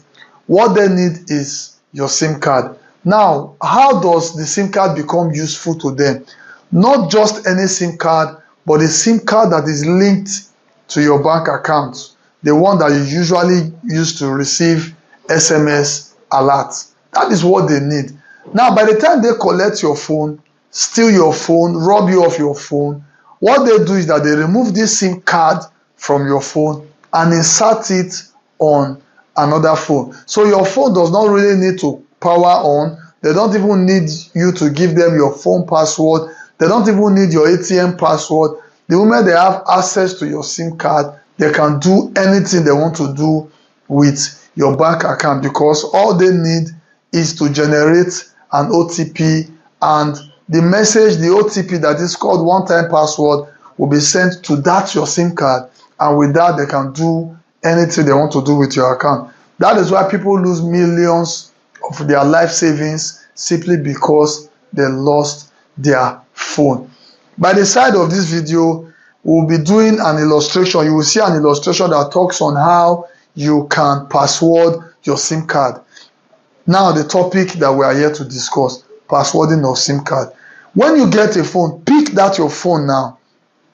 See how you can password your SIM card. If you password your SIM card, by the time for any reason your phone gets to the wrong hand, even if they remove your SIM card and insert on another phone, the first thing that you will get is a prompt that you should enter your SIM PIN. The moment they cannot get the SIM PIN, they cannot use your SIM card for anything. After the trial of 3, the POC prompt will come because the SIM card will be blocked, and you can only unblock that SIM card when you have the POC number. Some of us don't have our SIM pack, because on the SIM pack it is written there the SIM PIN and the POC number.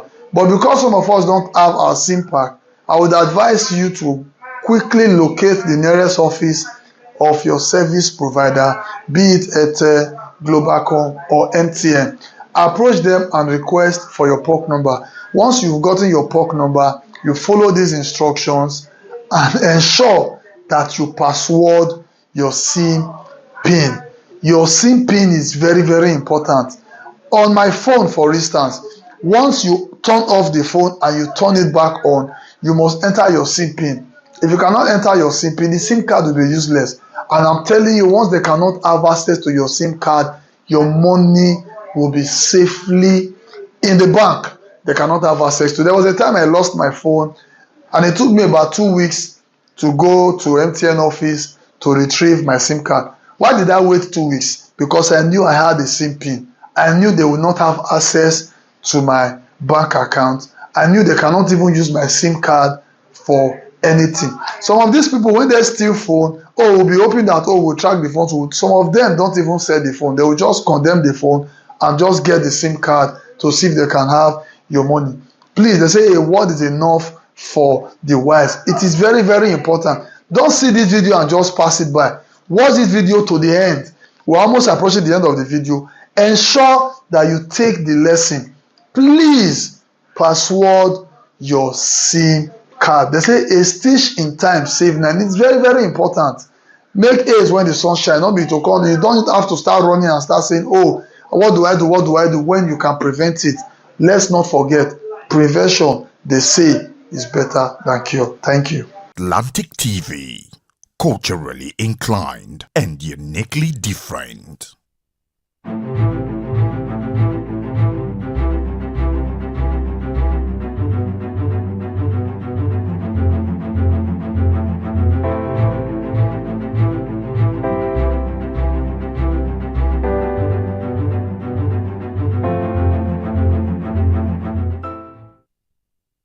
welcome back. If you are just joining, it's Trending O'Clock, and you know what we do right here on Trending. We'll talk about all the trending gist, all the trending issues on the internet, and of course give our opinions about them.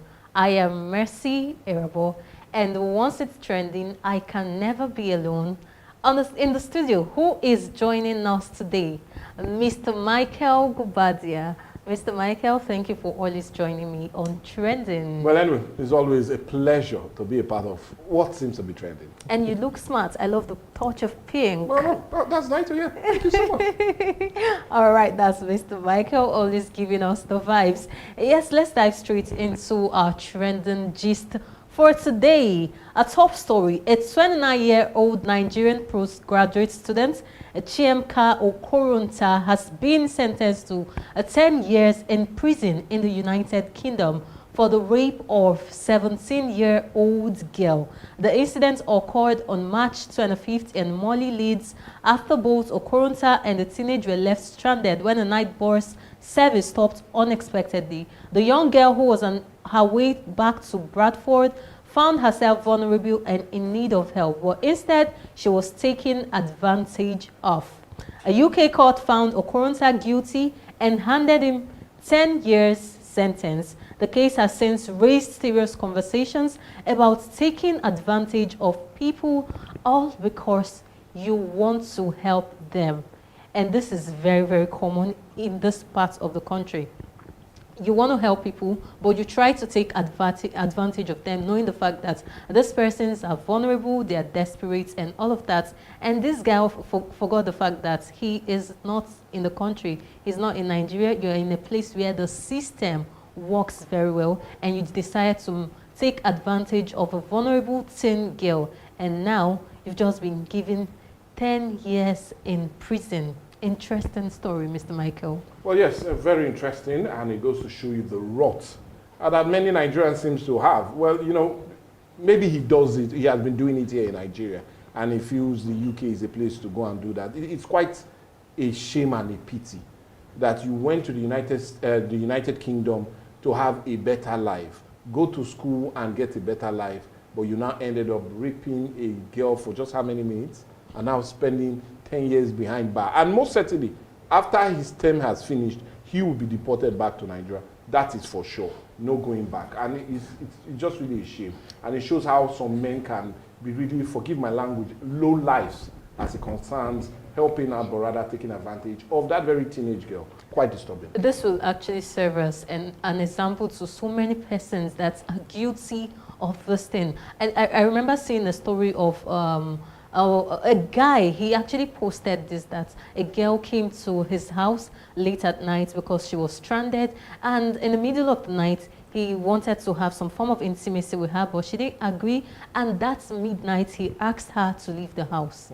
Just imagine, because you want to take advantage of her, because you know she's vulnerable at that point. So I think this will actually serve as an example to so many persons that know they are guilty of this. And if you know you are guilty of this, just know what goes around comes around. Well, away from that, so I saw this very dramatic scene yesterday at the airport involving Senator Natasha Akpoti-Oduah, the lawmaker representing Kogi Central. A video now making rounds online shows Senator Natasha confronting immigration officers after her international passport was allegedly seized. She claimed the action was carried out on the orders of Senate President Godswill Akpabio in what she described as an attempt to prevent her from leaving the country. Well, let's see the footage.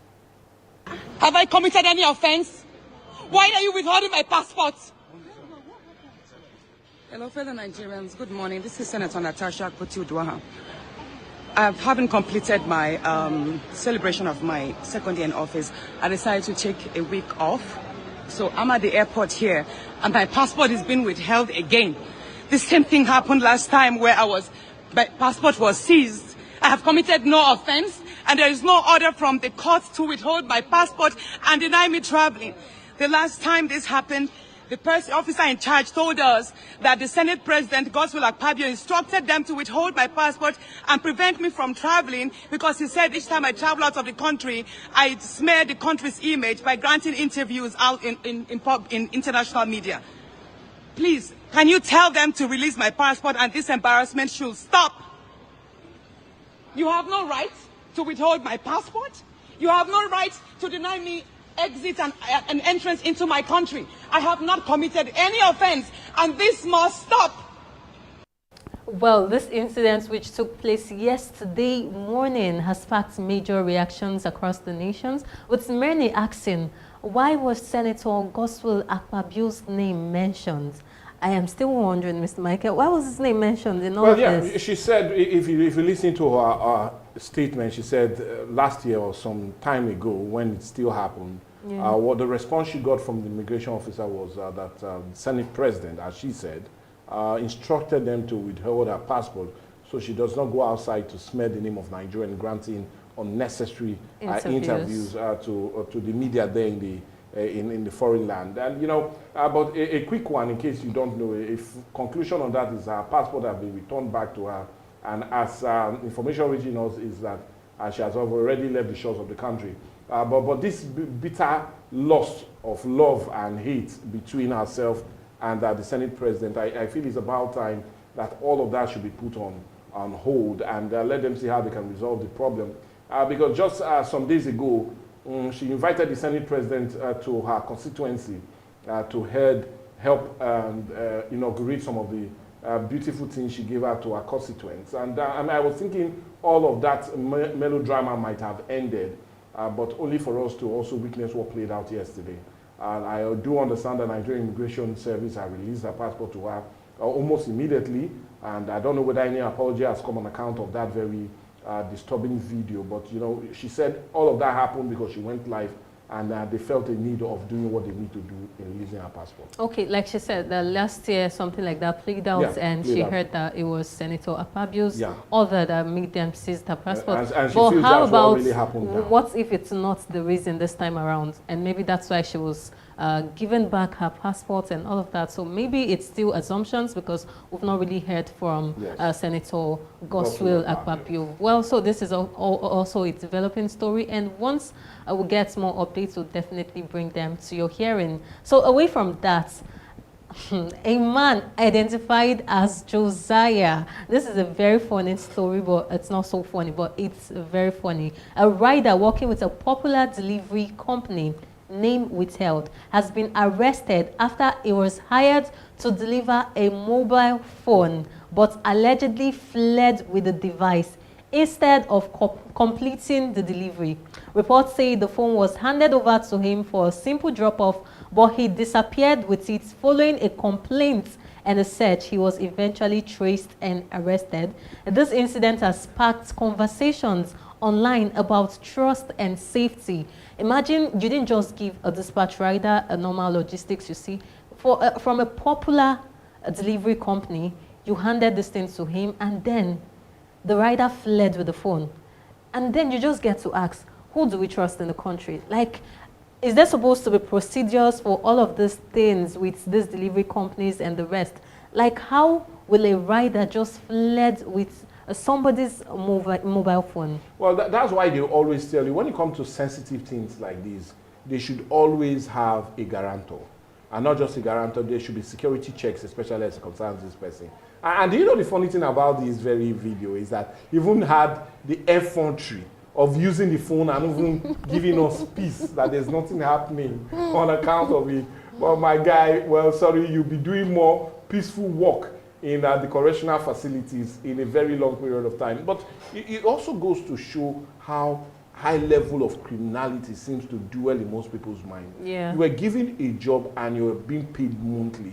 You were given a job to deliver a phone to the consumer, and you ended up halfway conniving and collecting and turning that very phone to yours. It's quite depressing. Many felt maybe he sold it. It's only after they tracked and found out he was the one personally using the phone for side effect and all of that. Well, anyway, we know the effect will run out of your eye, especially after they've given you 3 of those slaps will witness life and more to follow at the correctional facility. You'll think twice next time. Well, in as much as this is very funny, but I think all of these delivery companies really need to start, should I say, scrutinize most of these people.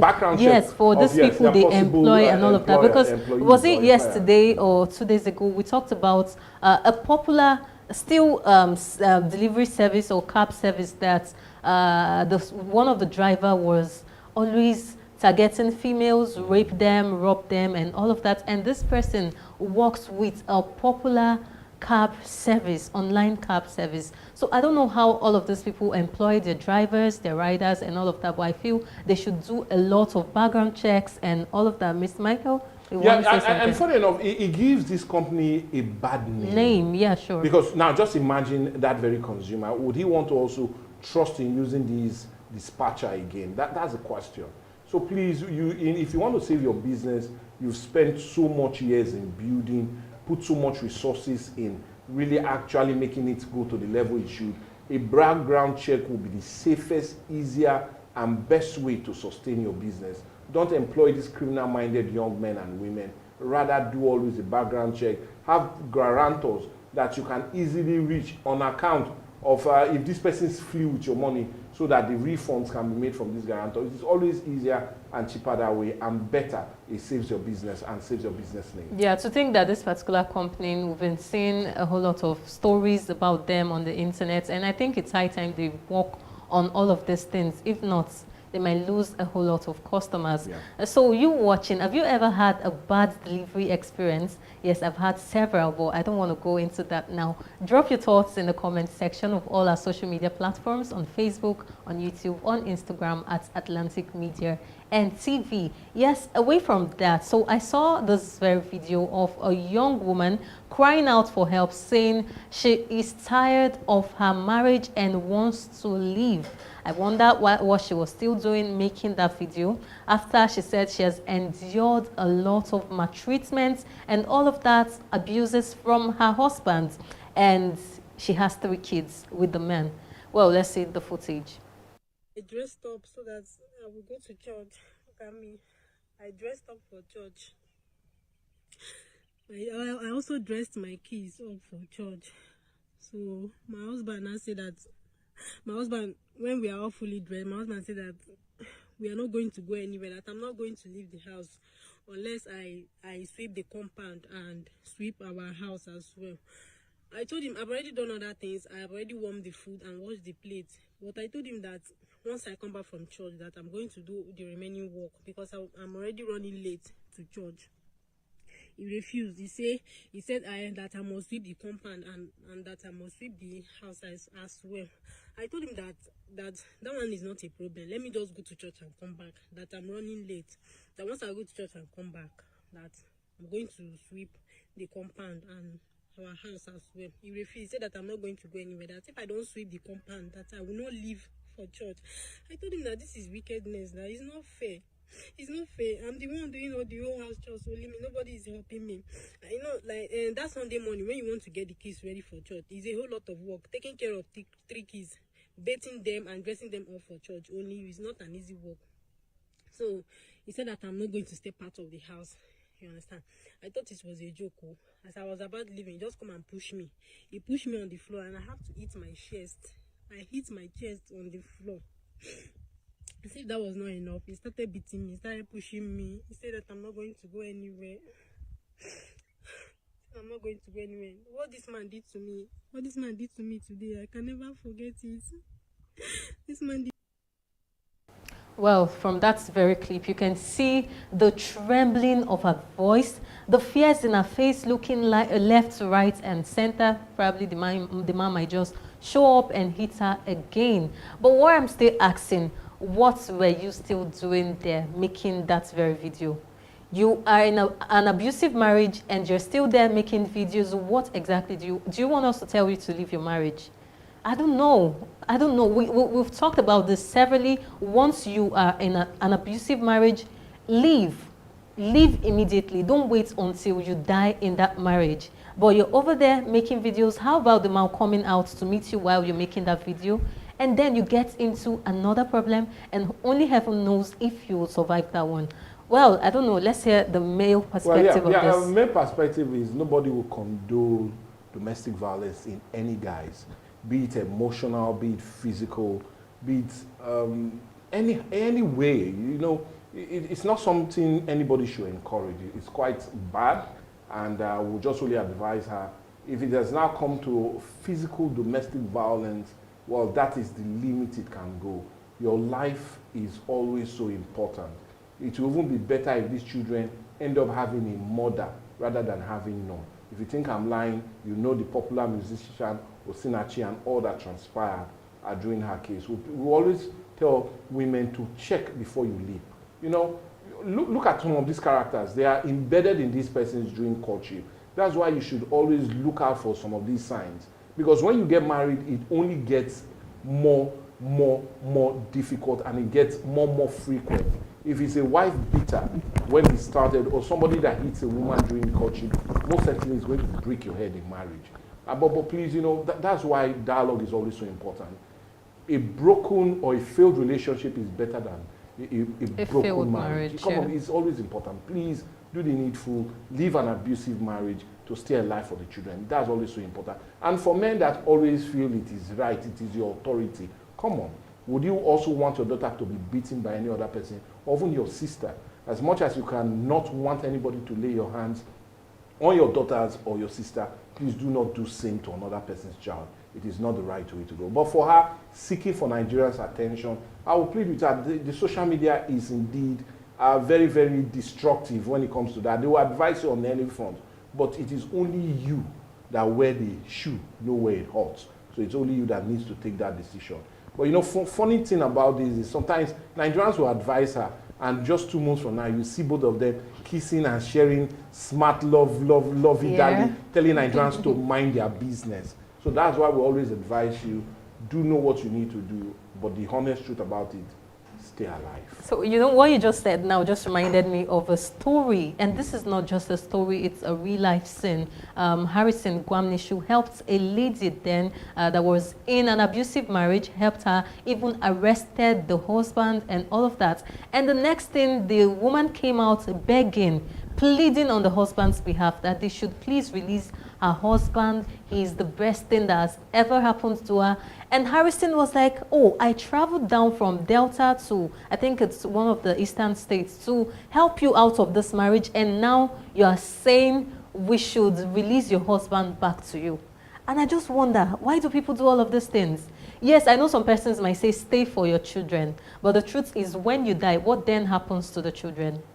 That's a big question that you need to ask yourself. So on this very video, I went through the comments. Yes, I do not want to post some of the comments because they were a bit sensitive. I saw some comments. Some people were saying you are supposed to sweep the house in order to, for peace to reign, you ought to sweep the house. But the truth is, the woman has to take care of the kids. She needs to ensure food is ready before she leaves the house for church. What was the man doing?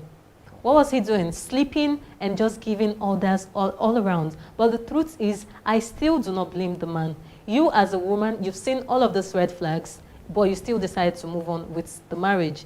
In relationship, you help the guy do everything. He doesn't do anything. You should know that, okay, this is what you are in for. And once he says, go sweep the house, then do it, because that was what you signed up for. So if you know that he is this kind of person that doesn't want to assist you, and you know you are this person that always wants assistance, please don't go ahead with the marriage. But if you know you are very comfortable with it, once he asks you, go sweep that place before you leave the house, then do it. Your honor, I will sweep the house before I leave. Yeah, you're making it sound like something from Coming to America. It's interesting because most of, you know, when it comes to marriages like this, I do not like interfering. You know why? Because most people see all of these red flags, but they still decide to go on. That is it. They are either blinded with the intimate part of it, or I love you, sometimes even the sex, and they tend to put all those red flags in perspective before even getting married. And that you're just talking about that from the women's angle. The men also go through a whole lot. Like I said, in all honesty, go and check. The life expectancy for men now is 54 years. It's one of the lowest in the world. And what is killing most men is just two things: hypertension, and indeed, which is high blood pressure, and indeed a feeling of mental depression. So sometimes when you see how the economy seems to be hard, and you go home to a very nagging and troubling wife, most certainly your blood pressure will shoot up and you will not last the moment. So sometimes some of these red flags are seen during courtship. The important thing is to ensure that you see them and do not fall. For love is blind, but you dying is a reality. That's just the honest truth. Well, that's the reality. I won't advise you to stay for the children, but I will say stay alive for the Which children. Is more important. Yes, stay alive for the children. So if you know you're in any form of domestic violence, marriage or relationship, please run away. This is for both gender, because I know men suffer domestic violence too, in as much as they don't come out to cry out and all of that, but some go through a lot. If you are in any form of a domestic violence, marriage, relationship, please run for your life. Yes, away from that, let's quickly take this last story. I saw this recent conversation circulating online, and has sparked concern after a guest went to a podcast and she revealed that over 200,000 people are living with HIV in Rivers State. Whoa, that is very high.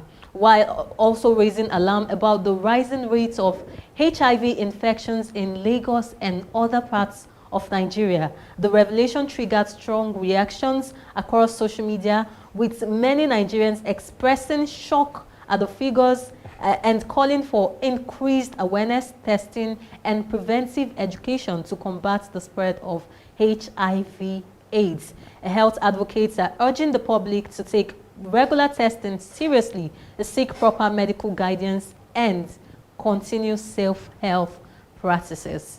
And sometimes I just get to wonder. I remember that very man that died in custody that said he had HIV, and then he slept with his kids, minors, and all of that. Like, why do people try to spread all of this? And then we've seen cases of some people saying they were actually infected and they have to infect other people too. Like, we are all humans. Why then do we do all of these things? Spreading this HIV, spreading all of these things. Why exactly do people do all of these things? Well, I'll just call it pure wickedness on their part. And they feel if I'm going down, I'll not go down alone. I want others I to want go. others to follow. But this is a pure indication that you need to be responsible for yourself. Yeah. Yes. You know, the virus is real. And funny enough, United States government, who have been a major donor in helping to get most of these retroviral drugs, have refused. Trump has put a ban on that. And we know USAID or USAID has stopped any funding or counter-funding of persons living with HIV. The pills are now very expensive, so the best way to avoid all of that is for you to abstain or indeed use a protection. That's just the only way. Be responsible to yourselves and stay alive, please. It is always important. The high rates of HIV and AIDS in Nigeria is quite alarming. Many people will say it's just in Rivers, but go to other major cities, even right here in Delta State, it is quite alarming, and the rate seems to be spreading by the day because of irresponsible actions of people not doing what they need to do. But why do people feel like maybe they know, but they just keep emphasizing on the sexual intercourse part of the spread of HIV/AIDS? But the truth is, they actually spread other ways. Yeah. Like, you as a man, you go to the salon, you do not have a personal clipper. You go to the salon, you can actually get it there. As a lady, you go to the salon, the spa for your manicure, your pedicures, and all of that, and you do not have your personal things. So we need to take precautions in order to curb all of this HIV/AIDS that is circulating. We really need to reduce the number because, like we heard from Mr. Michael, the drugs are no longer cheap.